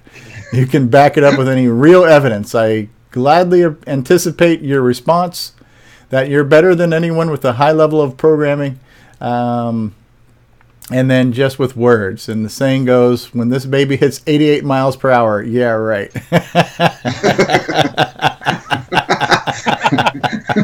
And it's still going. There are people still responding in real time. It is still freaking going. Oh my God, this is great. So yeah, I love it. I love it, man. Personally, I'm surprised the admins haven't gotten rid of them.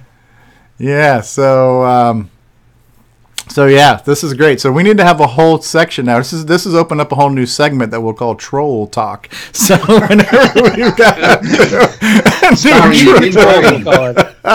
Yeah, we gotta get Jim Brain to host it. Start working on the jingle right now. Yeah, Troll Talk jingle. Can you do it correct, boys? Did Tandy do that? It'll be something like that. Troller's gonna troll. Oh my God, that Jim was Brain great. in the chat goes, awesome. Trolls get respect. I mean, I could have just sat there and read that all day. That was just like, oh my God, that was like the Drama Chronicles right there. So, Troll Talk. That's our new spin-off show, Troll Talk. Welcome to Troll Talk. All trolls, all the time. Well, it has been 6 months since we had any drama over the sound stuff, so No, about time for something to come up. We needed some drama. All right, how do we top that? Yeah, that would have been really cool in 1987. Dude, we've lost. Why the hell focus. would someone like that join a retro channel just to spew off his Right. iMac crap? So here's the thing, too. I've asked this question. I've only been an admin of that group for a brief while, and I almost feel I kind of made a joke about it because when Facebook changed things to where admins had stars next to their names, I made a comment saying, "Oh, there's the haves and have-nots, and there's stars and no stars," and I think they made me an admin at that point just to screw with me. But so I see the people coming in when they want to join, and what I actually do is I actually look at who they are. I look at what other groups they're in. I look at how long have they been on Facebook. Are they in similar groups to this? And there were a lot of people, and this is not racial profiling or anything, but when you have somebody who's from like Nigeria, Africa, and the CoCo wasn't in Africa, and they're literally members of thousands of groups that have nothing to do with anything retro, to me that's a red flag that this is a spam account. You know what I mean? If you were in anything else that was retro related, I'm not going to judge you by your country, but when some of those things are like obvious, no, we're not going to accept this request to the group.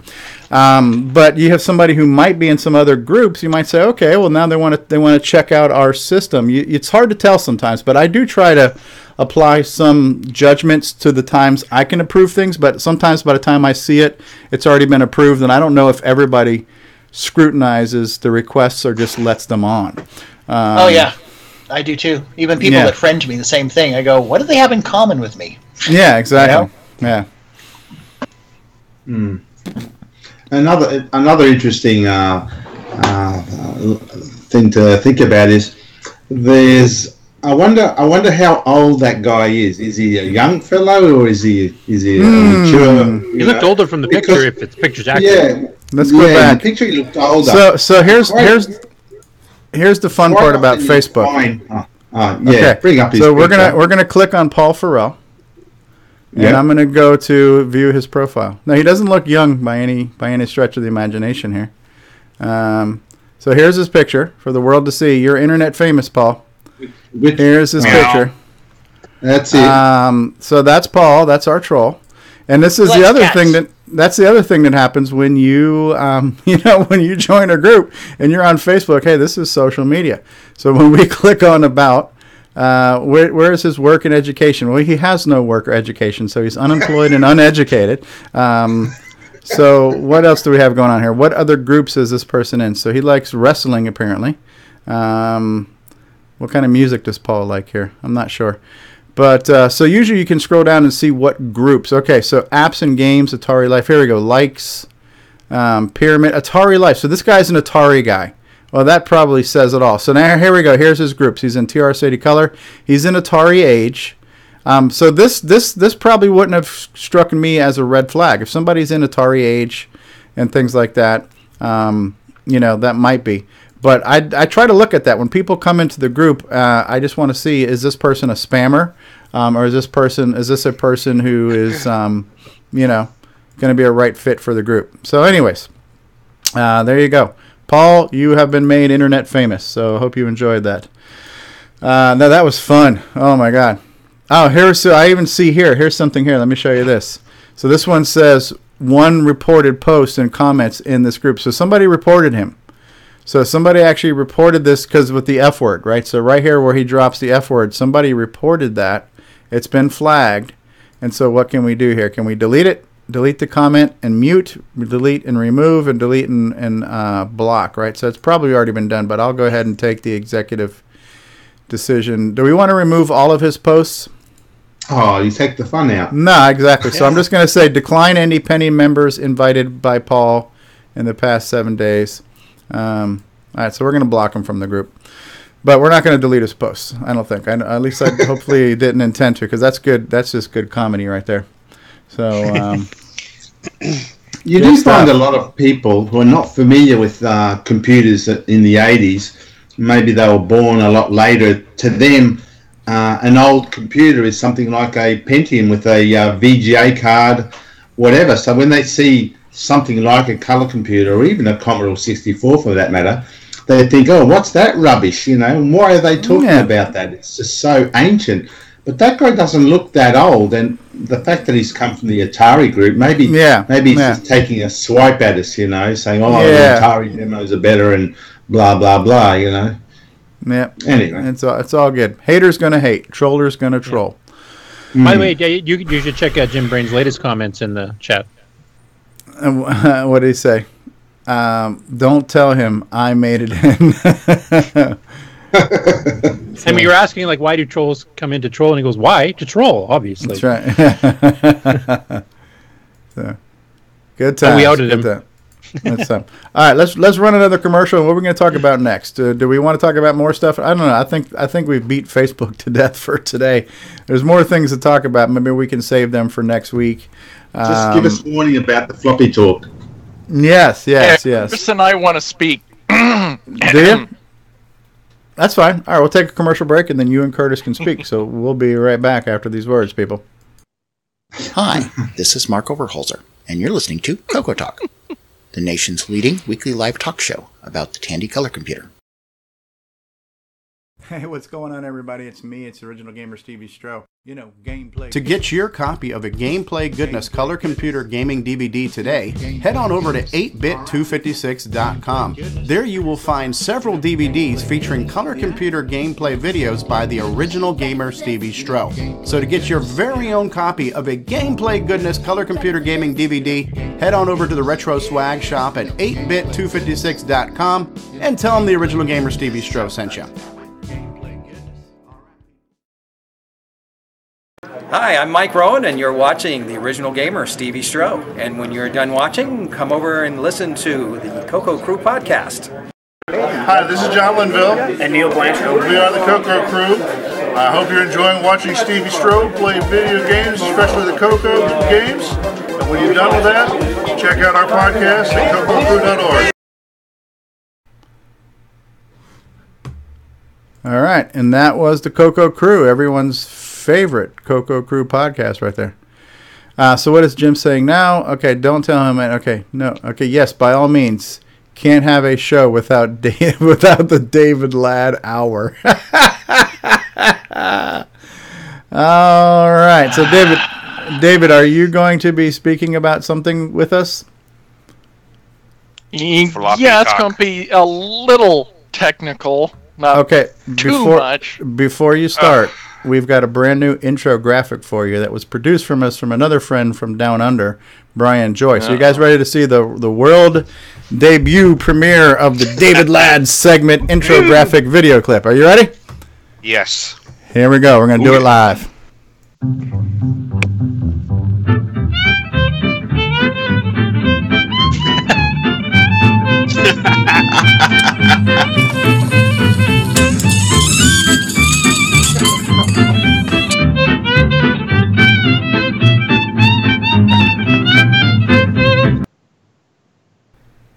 Now that's comedy gold right there. So, awesome. Yeah. So, David, what'd you break this week? Actually, I didn't break anything that I know of. That we fixed this week. Yeah.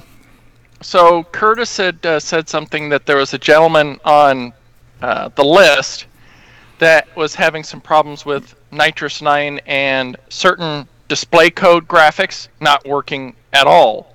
Or and level 1, we should point out. Yeah, level 1. And so I went and checked it out, and Curtis and I worked back and forth, trying out different things. And so Curtis went through the source code, and I'll leave that part to Curtis. Over to you. I changed some stuff. Wow, this is the fastest technical ease of explanation. Basically, what had happened is that years ago, when they ported Nitrous 9 back to level 1, they decided to follow the memory mapping and how the drivers work to follow what level 2 did. So they split GraphDriv, which is a higher level functions like drawing circles and lines and that kind of stuff. They put it into a separate module called GraphDriv. And apparently at some point it got broke to the point where those graphic commands would not run. They would crash. And I guess maybe not too many people have tried doing that because it hasn't been noticed for quite a while. So when I think it was Rogelio that was the one that found it and was mentioning that he had problems with it on the list. But Dave and I took a look at it, and sure enough, yeah, it does crash. So we kind of went through, because now it's split between 3 different modules. There's VTIO, which is the old CC3IO keyboard handling stuff and some of the text commands, and then CoVDG, and which I originally thought did all the graphic stuff, but apparently only does some. And then GraphDriv, which actually handles the actual drawing. And the calls in GraphDriv were the ones that were broke. And GraphDriv, in fact, itself would not load properly at all. So we just went back and forth over the course of the week, and I think we managed to fix pretty well the whole thing, because there was a couple other bugs related to it that all seem to be fixed now. So is that already fully up on the repository for download, David? Or? Yeah, I've as far as disk images, those are things that people are going to have to do themselves. Because usually the new disk images only get made for final release, and that's something that Tormod controls. But yeah, the VTIO and the changes for that have been uploaded. So if someone wants to build their disk images, they can. So those bugs are fixed, and we found there's some other related things. There's a bunch of code drivers now for different types of screen setups if you want. So there's one for the old Word pack, which is the 80-column card that used to be a third party, and then Radio Shack was actually selling it for a while too. And then there's also a Co42 and a Co-HR, which are 42 and 51 column graphic screens, kind of like the old OPAC from Frank Hogg Labs was. So on a CoCo 1 and 2 running OS 9, you can actually get like a 51 by 24 screen or a 42 by 24 screen, so you can fit a lot more text on the screen. You also get lowercase as a bonus. Those drivers and the co-modules and the way they're all set up there has possibly got some issues, and that's one thing that we have to decide which route we're going to take, and talk to Tormod and a few others that are more active in the Dragon and level 1 CoCo communities. Because right now, if you try to tell it to go back to text mode on a regular CoCo setup, if you're in a graphics screen, you've drawn some stuff on the screen, you want to go back to text mode, your 32-column screen, it works fine. You send a code that says display alpha, and it kicks back to the alpha mode. Well, on these drivers, there is no alpha mode. The text screen is a graphics screen with text on it. So when you try to do that, it still tries to go back to text screen, but that doesn't actually exist anymore. So it screws up. And we have to figure out if we want to have it so that it just goes back to the regular graphics screen so that all your graphics are merged onto one, or do we want to create a separate screen that handles graphics totally separate? I'm kind of favoring the former. But we'll have to check with the level 1 guys and the Dragon guys to see if they had some sort of plan, because some other people worked on those drivers over the years, and I'm not sure which direction they were trying to go. So we want to fix that one remaining bug, but we have to consult with the community a bit first. Okay. That's pretty cool. Pretty cool. Things were discovered and things were fixed. Yeah, and other new things found. Nah. It seems like all this stuff is really just a Pandora's box, right? It's just it reminds me of like Windows updates. We fix one thing and we've broken 3 others. So there's got to be an updates to the updates and updates to those updates, and Well, the sad thing for me is I have no idea how long those bugs have been there, because it looked like I think somebody touched the code in early 2017 briefly, but I don't think related to this. And then previous to that, it's been years. So obviously not too many people were running it if it hasn't been noticed in that long, or nobody reported it, one of the two. Right. Very cool. So there we have it. So level 1 Nitrous 9 is getting some fixes, and that those bugs did not exist in level 2. No, it's done totally differently in level 2. So there is no Co42 or Co-HR graphics resolutions and stuff, and GraphDriv and VDG, Co-VDG are completely separate. GraphDriv is only for the CoCo 3 graphics modes, and Co-VDG handles all the CoCo 1 and 2 compatible modes. In level 1, it's kind of split between 3 different modules, which I'm not quite sure why they did that. That's a bit too much abstraction for me, but maybe I'll work on re-putting that back together, because I know Boise's mentioned that he thinks that maybe it should go back to being a bit more simple of a setup. Right. What would you say, the percentage-wise? How many people are using level 1? I have no idea. Well, I was hoping that was it Davey Mitchell that was the Dragon guy from UK that was on earlier? Mm-hmm. I was hoping he was going to stay on long enough for this segment, because I wanted to ask him if he either uses himself or if he knows how many people in the Dragon community actively use it. Sorry, go ahead, Dave. No, I was going to say from the testing, from when we were testing this stuff, I was using XRoar to actually emulate a Dragon, since I don't own a Dragon. So that's how I was testing it, and the Dragon disk images are set up by default to use the Co42, not the standard VDG screen. So okay. So that's one of the other reasons why when we, I was mentioning yesterday, Curtis, that maybe for now I'll find a way to fix it like the way level 1 works, is that if you set up a graphics screen, do your graphics drawing, and then you're done, when you return, your text screen is still preserved. So you still have all the commands that you were typing and all that untouched. Well, obviously they've done that for the graphics. The graphics page memory, wherever they put it, is still active somewhere. And because, as you saw in that post I sent you of what the screen looked like, even though it was in graphics mode, it said there was no graphics memory allocated. So obviously they've got that set up so that when you do a graphics mode, when it comes back, it should probably go back to the graphics mode it was previously in, and restoring the text that was on the graphics. But it's obviously not doing that. Yeah. And the other thing is, too, that's going to suck another 6K of memory, which in a 64K system, that's I think we figured it out because you're allowed to allocate 2 graphics screens. So you can do page flipping to make animation stuff smoother. This is adding a 3rd one, and at that point you can't even load Basic 9 into memory anymore. You've ran out of RAM with OS 9 running and the screens. So Basic 9 programmers are pretty well SOL at that point. So I don't know if we should do it that way. Plus, I would prefer to have a graphics screen where I can mix text and graphics without me having to write my program to write all the text manually. I mean, the driver already is handling it. I would rather have it mixed. So like I said, we'll talk to Tormod and some of the Dragon people and see if they had a specific direction they wanted to go in there. I don't want to break something they had planned or screw up a lot of software. I'd personally go with the former. It sounds like you're more for the latter, so we'll let them decide. Yeah, that's one thing with any development is each of us have our own opinions for how certain things should be.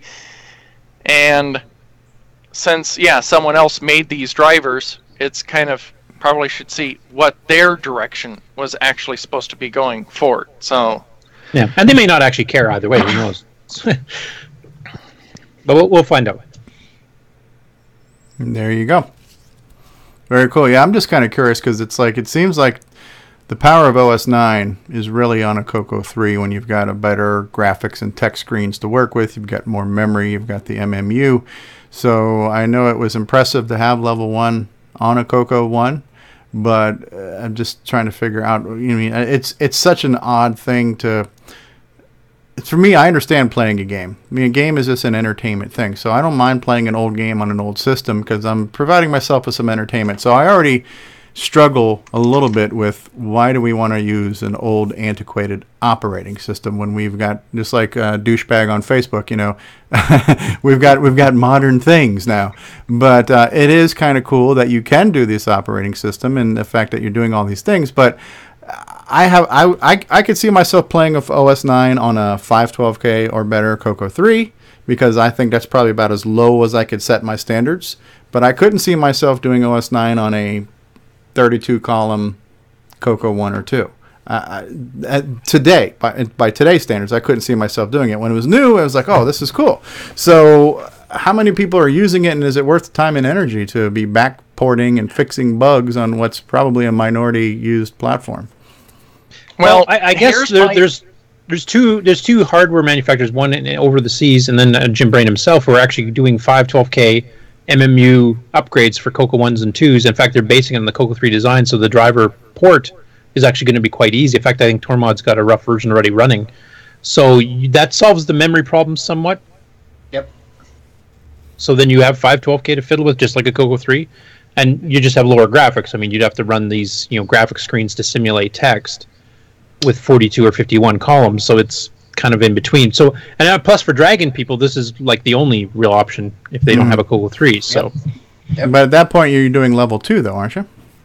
Yeah. It's kind of a hybrid, yeah. It's level 2 as far as the MMU goes, because level 2, basically, the big differentiating factor is it'll have more than 64K RAM. Now, the CoCo 3 added a bunch of more stuff to that, like extra graphics and windowing and all kinds of stuff that a lot of the other level 2 systems back in the day, like Gimmicks and Smoke Signal and Chieftain and all that kind of stuff, did not have. So we've got probably the most advanced level 2 machine that was ever made as far as that kind of thing goes. But Tormod apparently has a version of it working with 512K where you can load in a ton of stuff into memory, so it runs a lot faster and try to run instead of trying to run everything off disk all the time. Mm-hmm. Problem is, how many people own those that upgrade? Well, I mean, but then, mind you, that's the cart and the horse. That's the cart and the horse too, because if you don't have the upgrade available, who's going to bother upgrading the software to handle it? And if you don't have the software to handle it, who's going to buy the hardware upgrade? So, I think Tormod and whoever is in England that did the 512K upgrade, I think they have actually been working together, so it's kind of ready. And I think Jim's board is compatible with that, so even people that have the Dragon Tano here in North America should be able to do it. Yeah. So, you have one, Mark? And I have a Dragon Tano. And that's the CoCoMem Junior, right? Yeah. I believe so, yeah. CoCoMem Junior from Jim, yep. And that goes in line with the CPU? Kind of like the CoCoMem does for the Gimme? Jim is saying yep. All right, let's pull it up. And will it work on an MC10? Go for a retro. We're going to go for a retro right now. Hold on one second here. That's a CoCoMem Pico for the MC10. Right. Why do you care? There is a 512K memory expansion for the MC10, Okay, Is that to make it weighted more so it hold a heavier door open, or what? You'll have to click on the CoCo stuff on the left down. Left side, yeah. All right, so we've got CoCo Flash, and we've got the dual 6809s. Why do we not have CoCoMem on here right now? He probably doesn't have it up there yet. No, it's there. It's one of the pages is on the bottom right. Let's see, CoCo We Flash. should troll his website. Jim, since you're in the chat, can you post the link directly to your CoCoMem Jr.? You probably can't post it on YouTube. But. Or in Discord or somewhere we can pull it from? Yeah. He says it's not in the store yet. Yeah, but there's a reval page. It's under projects or something like that. Okay, so maybe that's just on the Retro Innovation site and not maybe on the store. So we'll go back to... it's not in the store. Yeah. You just post it in Discord if you want the link. Or maybe it's one of those projects that will never happen. Yeah, bottom right, there should be a... oh, there we go. CoCoMem and CoCoMem Jr. Okay, so here's CoCoMem. CoCoMem is the one we know is going to plug into the Gimme socket for the CoCo 3, and it's going to give us 8 megabytes of RAM. Right, so that's gonna basically be the no can solution without you having to get rid of your can. Okay, and then we have the CoCoMem Jr. And so here on the CoCoMem Jr., this looks like this is going in place with the socket, right? Because here's your Motorola thing here. Right? So CoCoMem Jr. will go in a CoCo 1 or 2. Or Dragon. And give you the MMU capability and 512K of RAM, right? Yep. And CoCo 3 compatible MMU. That's the big thing, because it makes writing drivers or writing software to use it a lot easier, because there's tons of example code from CoCo 3. Yep. Right, so now, here's the specs right here. All right. The CoCoMem Jr. memory expansion unit adds CoCo 3 compatible MMU capability to your Tandy Color Computer 1, 2, and Dragon systems. Plugging into the 6809 socket, CoCoMem Jr. allows non-Color Computer 3 owners the expanded memory and MMU functionality previously unavailable. Still in development, the CoCoMem Jr. already supports the following features. Hardware support for 2 megabytes of system RAM, 1.11 gigawatts. Great Scott! So the development units right now have got 512K, but it's probably going to have the same amount of memory as the CoCoMem. Wow. Support for 32 CPU MMU tasks, each with their own set of task registers. 256 CPU MMU tasklets per task. Wow, this is just getting insane. It'll work on a Color Computer 1, Color Computer 2, Dragon 32, Dragon 64. But wait, there's more. If you order now, we'll also throw in a set of bamboo steamers and Ginsu knives. So yeah, that is cool. Very cool stuff. So that's one of the reasons I think there is still an active, especially in the Dragon community, because they never had a CoCo 3 Dragon compatible. Right. Yeah, and if they get a CoCo SDC or the other disk one they have, they'll be able to run OS 9 just fine. And there is the updates that I think Boise was working on drivers for the CoCo VGA, so at least you could have a 64 column mode that would work in Nitrous 9. And that has been proven to work on the Dragon now too. There's been a test that was posted on Facebook. And I think MC10 too. So Jim Gary will be thrilled. Yes, and so will Steve Bjork. So does it make sense to put the full level 2? Would it be the exact same version at this point? And by the way, if you're going to do this, none of the graphics and gimme stuff is on there. Okay, it's just the memory. So there is a difference between Jim's and the hardware unit that Tormod's made. Okay. Because I put a link in Skype. Tormod, what work he's been doing on the level 2 is based on the features and work that he did for the Moo card. It's not something that goes inside the CoCo or Dragon. It's actually a cartridge that has the MMU and this ROM socket and SD card and everything. Okay, and the Moo card is the one that lets you run like cassette images and stuff like that too? No. This is RAM. This is RAM. If you click the link, you can bring up the thing. It gives you all the specifications of what it is. Okay. My head's starting to hurt with all this technical talk, though, I'm going to be honest with you. Now I'm getting a 404 not found. Is it mooh tormod.me? You should just be able to click the link in Skype. Well, Yep, I copied and pasted the link in YouTube and tried to run it from there. Tormod.me. Which one is the moo? Okay, so I got it pulled up on the screen right now. So which one is the moo? I put it in the chat. There it is. Moo. Yeah, you're not understanding what I'm trying to do here. Your link I couldn't get to open, so I'm having to browse for it manually. Here it is, MOOH. It's a memory expansion cartridge board for the Dragon 3264 and CoCo 1 and 2, adding 512K of RAM and a socket for up to 64 kilobytes of ROM. It also supports an SPI interface and an SD card slot. What is SPI? Serial Peripheral Interface.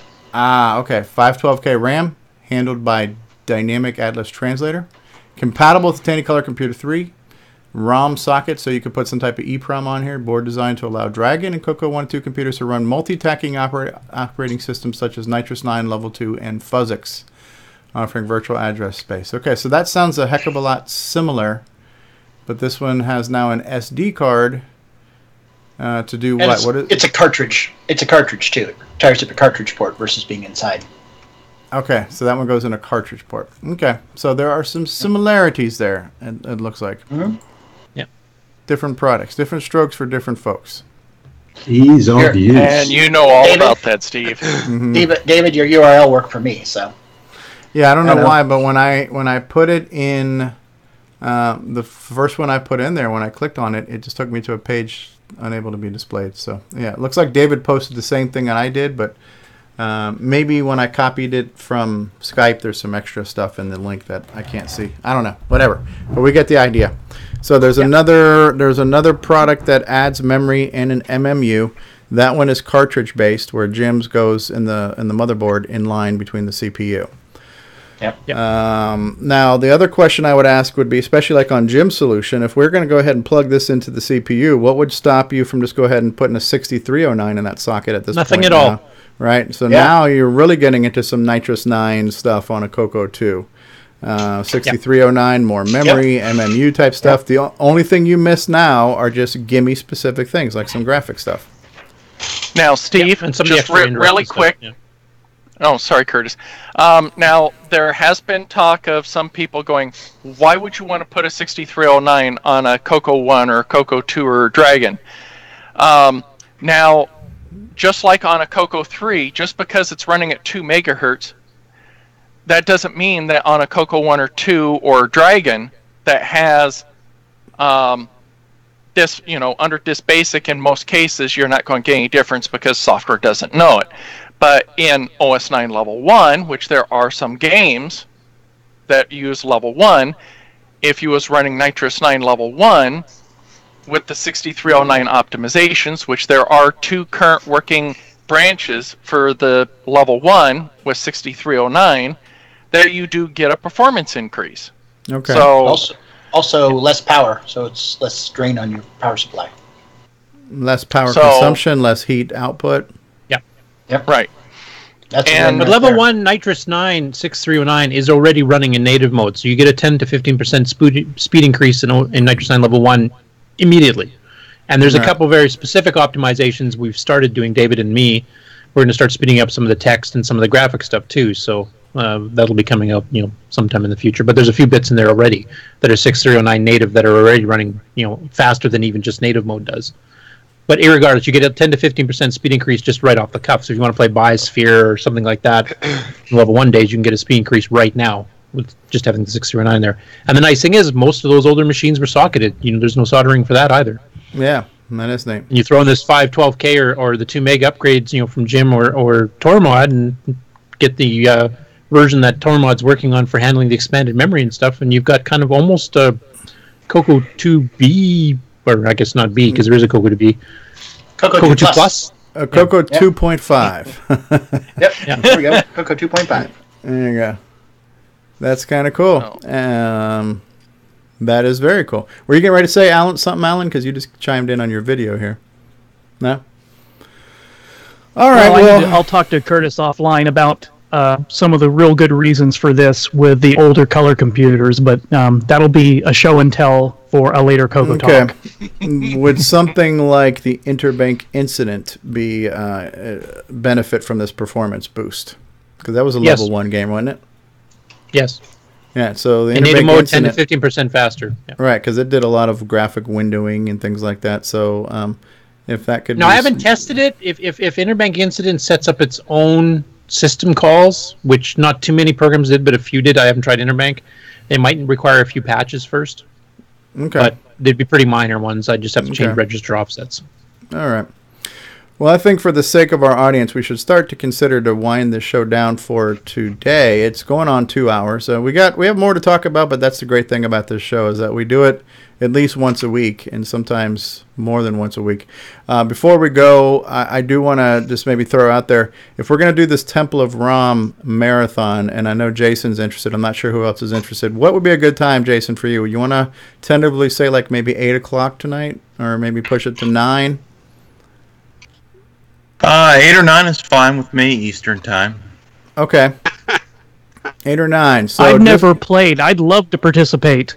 Okay. I gotta figure it out. I don't know much about it. And more importantly, would game designer Rick Adams maybe be able to oversee these festivities to make sure that things are all on the up and up too? Yeah, we don't have any controversy like the Donkey Kong high scores here.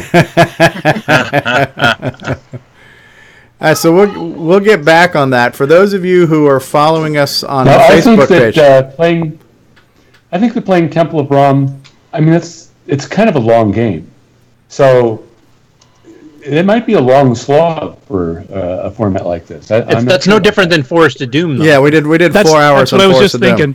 Yeah, we did about 4 hours on that one. Mm-hmm. Well, you're welcome. The real question is which color is the right artifact mode for that game? Yeah, is should the walls be blue? Blue walls.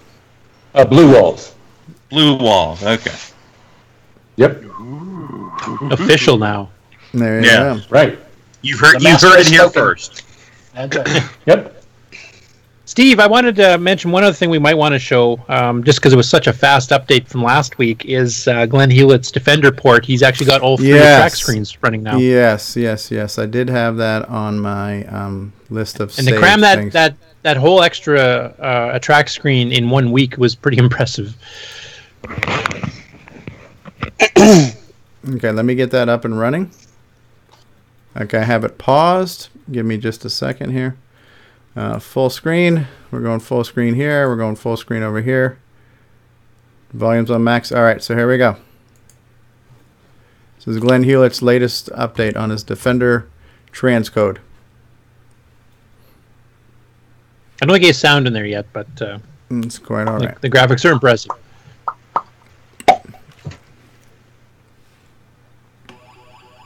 Yeah, there's some sound. This is one of my favorite things. Yeah. That's an interesting load screen. That's if you run it in MAME, it'll do the same thing. That's what it looks like when you first. And the real hardware does that too. Yeah. Defender.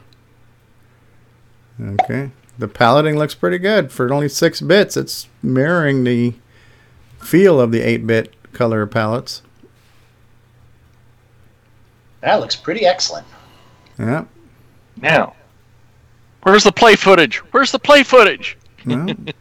there it is. There's the track screen and right apparently here. Apparently the only thing he had to change to make it fit was he squashed the little radar scope at the top of the screen, so it's shorter than the actual arcade game. Yeah.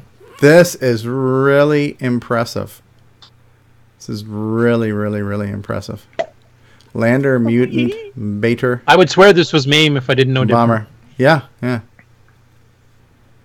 Well, weren't we getting accused of that when the Donkey Kong videos first surfaced on YouTube? Mm-hmm. Yeah, the comments to John on YouTube from some people swearing this is MAME, you're faking all this. Yeah, and so we need to see if anybody else has been doing these arcade transcodes for their 8-bit machines, especially the ones that came out after the Color Computer 3. I'd really like to know, what something could be done like on an Apple II GS or something. Actually, Alan, you know what'd be cool? is with like the Atari 400 or was it the 800 with Boise's Liberator. Imagine doing the transcode with these, using the graphics and the audio on the Ataris, but the power of the 68 or 6309. Just it makes you want to pick up one of those people just in to play those with. 6502s. David's sounding quite passionate about that. Well, especially when we have what you're talking about. Especially when we have some type of Atari asshat come in our group and try to shite all over one of our demos. So we might as well expel said shite back in same direction. Chad has added some more comments on the Facebook page. Okay, well, let's go ahead. We're going to take a quick commercial break, and we'll be back for more troll talk, folks. Hi, this is Dale Leader, designer of TRS-80 Color Baseball, and you're listening to CoCo TALK. What's going on, everybody? Original Gamer Stevie Stroh here, and if you're a fan of vintage computing and retro gaming, then you're going to love our retro swag shop at 8bit256.com. There you will find custom designs by Instagram artist Joel M. Adams. You can get I'm a Coconut, CoCo TALK, and other cool video game images on a t-shirt, coffee mug, or mouse pad. So if you love retro, then head on over to the retro swag shop at 8bit256.com today. Tell them the Original Gamer Stevie Stroh sent you. All right, so we're back. We're looking for the troll post, and the post was based on Simon's thing here. All right, so here we're back. We're back for more troll talk here, folks. So now, is that person still in the group, or are we just still commenting on the topic? So here's Paul. Graphics were cool in, say, 1987. Fast forward to, unless you're an absolute, unless you're an absolute degenerate fuckwit. Do we all know what a fuckwit is here? For those of us, do not look it up on Urban Dictionary, whatever you do. He's the one that replied to my screenshot of the BBS running on the internet, but I kind of agree with him. Okay, so so are you a fuckwit is the first question. So what is it? Okay, unless you're an absolute degenerate fuckwit, you should know better than to walk into a new place with your guns blazing, right? And here's Nick Marentes. It'd be interesting to hear what he expects us to be doing with any 30-year-old computer. Maybe he never lived in an era when computers had 8 bits and ran under 4 megahertz. And then, okay, Mo Cool. It's funny. His name is Paul, but he seems more like a dick to me. So don't be a dick. Dick comes into a group and insults people. Don't be a dick. So, Simon, you know that you have a big part in this madness, John Kowalski. Okay, here's chat. You sound like a bitter... Okay, we saw the bitter at Wash Up Has one. We did that one. Here's another one. Okay, we will ask your mum to leave you enough internet to achieve your task, by the way. Saying you got to listen to his mom, huh? All right, so then we got to the troll comments. Okay. If you check out his Facebook page, you will see that he is actually a massive jock, redneck, Republican, NRA member who's probably still reeling from the fact we kicked their asses in Revenge of the Nerds way back in 1984 because he kept making constant references to the past and how upsetting it was. He actually releases his own original electronica music too. Well, sorry, but I've heard far better music way back in the 80s because the song goes nowhere. Unable to tag him because today's tech is so freaking flawed. And here's Chad again. Oh, finally, here's his post from 2015 about how he's shocked about being 45 years old. Nobody was more shocked to me. I am positive that he was only 12. Well, mentally anyways. When it comes to trolling, Paul Farrell is an amateur. Oh, you've been called out. You've been called an amateur troll. Oh, welcome back for part 2 of Troll Talk here. While you guys were talking, I put the music together. I just got to put the words on top of it. So we'll have Troll Talk for the next time. We'll have Troll Talk for the next one. Yeah. And Jim Brain saying he's a pro troll. We got to give you that one, Jim. You definitely are a pro troll. Taking Alan's trolls. The man. All right, so we're gonna conclude by saying tonight, look forward to an all-out marathon, and we're gonna play Temple of Rom, and see what we can do with that. I don't even know what the goal is other than to waste 4 hours of our lives. Probably drink beer, probably rage and swear along the way. Children, put on your earmuffs. But we're going to do it. So it's going to be either 8 p.m. or 9 p.m. We will do it live right here on this same very channel.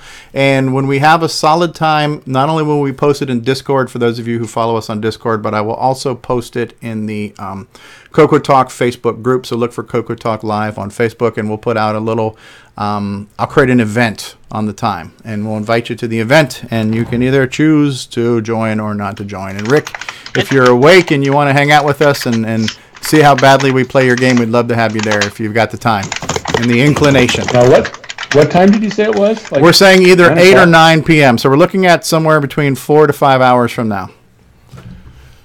Oh, okay. I might be there. We'll see. Okay. So did you read Jim's comments in the chat there, Steve? Let's see. Okay, so okay, awesome. The best part of the show is about to begin. The part where they quit talking. My favorite part.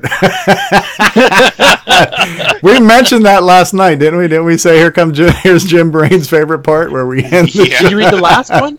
Well, Jim, at least you're good at something. Yeah. All you CoCo enthusiasts, come up from your basements and join him.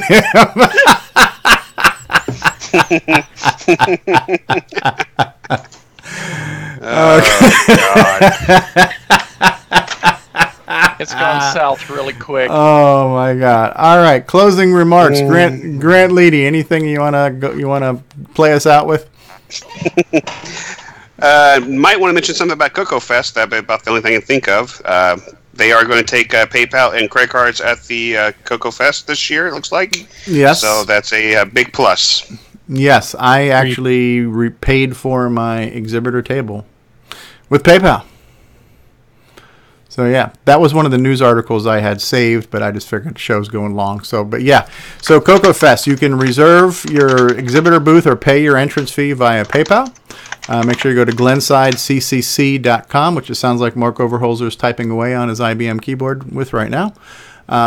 Good call there. The other thing is from the Glenside meeting, the well-organized and highly efficient and expeditious meeting that we just had.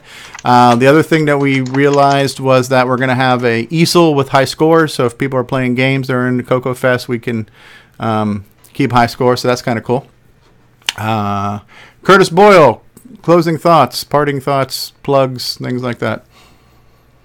Well, I think it's just the fixes. There was more ongoing stuff for the ease of use project, and trying to get Run B back up to snuff with Basic 9. I did want to say that to the person that was trolling in the CoCo group on Simon's demo, please watch this episode and watch Jim Brain's comments, because that's how trolling is properly done. That's how trolling's done. You amateur troll loser. That's about it.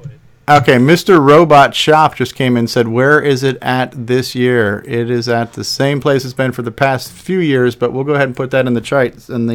So it is glensideccc.com, right? So if you go to glensidecolorcomputerclub.com, that'll give you all the information you need to. It's at the Heron Point Inn in Lombard, Illinois, April 21st and 22nd. Something like that. Yep. All right. I think so. Alan Huffman, closing thoughts, parting thoughts, plugs, words of wisdom. Well, if I can figure out how to play that game like you guys are doing, I think I might join in on that tonight. That sounds fun. That was a cartridge I always wanted because I saw the picture and I went, "Oh, that looks like Adventure, but with better graphics." Sounds good. Oh, and in a future episode, it sounds like we might be able to get Roger Taylor to drop in and kind of explain what he's been up to with all these FPGA projects. Nice. And then after the live stream ends, I think those of us that are here should hang around and watch your reaction to that little Spanish video game video. I think you'll find it very entertaining. Well, should we do that on the air before we close out? We should. It's short. I don't know if the guy cusses in Spanish or not, but it is. It's a game that whatever it is, I want to play it. Yeah, I mean, how would we know? How would we know if he cussed in Spanish or not? Put it in the chat one more time because I've lost the link. I don't have it open in my tab. So put it out there again, and I'll open it up. But in the meantime, we're going to go around the room. Mark Overholser, words of wisdom, parting thoughts. Can you hear me? My Skype is getting weird. Yep, we can hear you. Yep. Okay, good. It's frozen, but I can hear you and you can hear me. Great. Really no parting wisdom, but Alan Huffman, great work on the networking stuff. It's something I've been interested in for a couple of years, and I'm looking really forward to helping out and let's doing some games. Yay. There you go. Rick Adams, same question. What, parting wisdom? Parting thoughts. Very good, very good. David Ladd, have you any advice on things we can break between now and next week? Yes. Yes, indeed. Use Nitrous 9. Now you're playing with power. Nitrous power. Nitrous power. Why didn't we have you as a pitchman back in the day? Now you're playing with power. Nitrous He was too busy playing with this MM1. True. CoComan, play us out. What do you got for us? Laundry detergent is not food. Even if I like the taste? Yeah, I heard it here first. Okay, Alan just you can cleanse your reposted palate before a fine wine, though. Alan just posted it again. I will open up the link, facebook.com, the guy who is funny. Okay, it's here. We will switch over to that in just a second. Very cool. Thank you, Alan. And Nick Marentes from Down Under. Yeah, no wisdom or passing comments. Troll on. Troll on. All right. So we're going to leave you with the Hispanic game raging video here. Let's take a look at this and then we'll roll our Hola credits. amigos de YouTube, hoy vamos a jugar este juego que le hace un parecido a Mario. Entonces aquí vamos a entrar a este nivel y estamos empezando mal, pero no hay pedo porque voy a hallar los truquitos de este juego. Y no mames. Ahora sí, 1, 2 y después brinco acá y ¡qué vergas! Yo pienso que tengo que irme para atrás. A ver.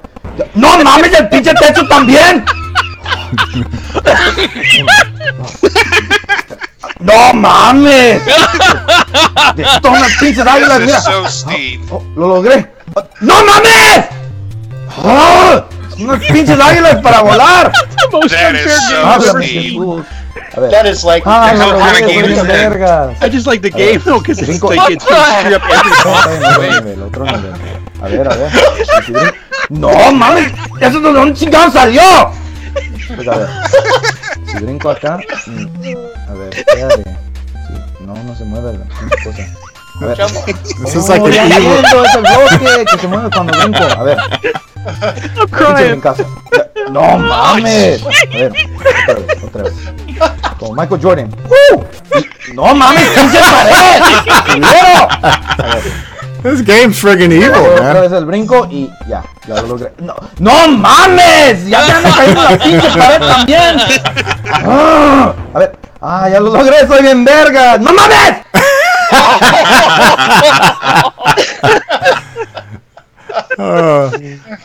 I think he was saying Steve, no mommy. Whatever that game is, we've got to find it. You have to live stream it. Oh, we gotta find that. Yeah, we do. If it's a real game. It is like the torture chamber version of Mario World or something. I mean, that's insane. Yes. Yeah. And, That's awesome. and the color palette makes it look like something that could be on the Coco. Oh, it could be. I'm not saying it's a Coco project, but it could be. You could just Nick about do would that have in to make basic. it just to tick off Steve. James Jones says he's saying no mates, which means don't kill. Okay. I thought he's saying no mommy. I'm like, dude, what's your mommy got to do with this? And no mommy! Wow. Disney Saints fan said that was hilarious. That was good. So that was good to play us out with right there. All right, so we're going to play the closing credits right now. Oh, did you see the Robo Shop comment? The RoboShop comment. Okay, if any of you are in the Western North Carolina area, come check out our computer museum. Lots of TR-Sadie/Tandy stuff. It is free. Okay, that's good. Have you got a link for that, Mr. Robot Shop? Have you got a website or something like that you can plug before we before we sign off on this crazy train? Or a search. Western North Carolina. Western North Carolina. That's a very specific area. So you have North Carolina, but then it would be kind of the western part of North Carolina. Next to Tennessee and... Okay. Yes, Western North Carolina. At a computer museum. Any place that's got lots of TRS-80 and Tandy stuff is a good place as far as I'm concerned. Yeah. All right, so I'm going to roll the closing credits. If you have that link, you've got a minute and a half to come up with it, and I'll switch back and we'll show the link. If not, I want to thank everybody for being here. I want to thank our panel of who are still with us here today right now. Grant Leighty, Curtis Boyle, Alan Huffman, Mark Overholser, Rick Adams, David Ladd, CoComan, Jason, and Nick Marentes. Earlier we had Davey Mitchell with us. We might have had somebody else too. I don't remember. I was high. And then in the live chat we had Norlander and Bill Noble and Steve Powell and Tom C. And Richard Lorbieski had stopped by. The professional troll, take notes, Jim Brain was here. Mikey N6 Illinois was here. Alan Huffman was here. And Davey Mitchell was also in the live chat, who had to go, our friend from UK. Retro Innovations, Fedor stopped by. Mikey, Mark Overholser was in the live chat. Tom C, lots of postings from Retro Innovations. And Mr. Robot Shop was here. And then here we go, Disney Saints fan as well, one of our patrons. Thank you, Disney Saints fan, for being a patron. And thank you, everybody, for watching. So we're going to play us out right now with the CoCo Talk outro. And if we get that link to the museum, we'll post that. Thank you. We'll see you tonight for our Temple of Rum Rage Marathon / Drink Fest. See you later, guys. Bye, y'all. Later. Bye-bye now.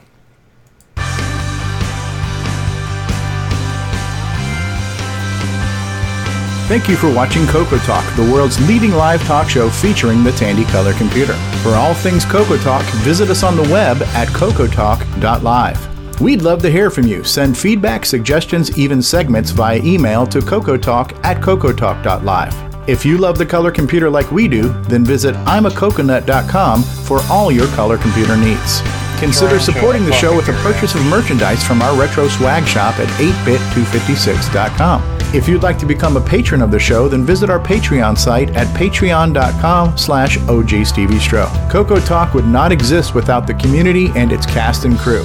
Thanks go to Curtis Boyle, David Ladd, Mark Overholser, Grant Leighty, Bruce Moore, Rick Adams, Rom Delvaux, Richard Lorbieski, Jim Brain, Nick Marentes, Karen Anscombe, Simon Jonason, Wayne Campbell, Steve Batson, Brian Joyce, John Strong, and Barry Nelson. Special thanks to Steve Bjork for production suggestions and Brian Joyce for our Best of 2017 episode. Please help support the CoCo community by visiting some of its contributors. The CoCo Crew podcast at CoCoCrew.org. Glenside Color Computer Club, host of CoCo Fest at GlensideCCC.com. Jim Brain and Retro Innovations at go4retro.com. Tandy Assembly at TandyAssembly.com. Cloud9 Technologies at cloud9tech.com. Boyson Technologies at BOYSONtech.com. We'll do it live! What is this to play us out, anyways?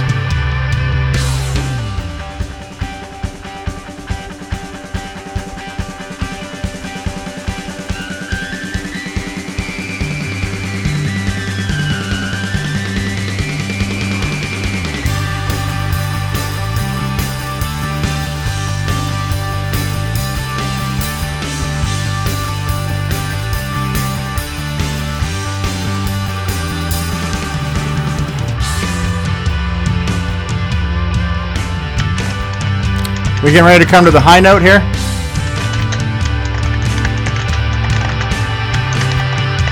Yeah! I love that high note.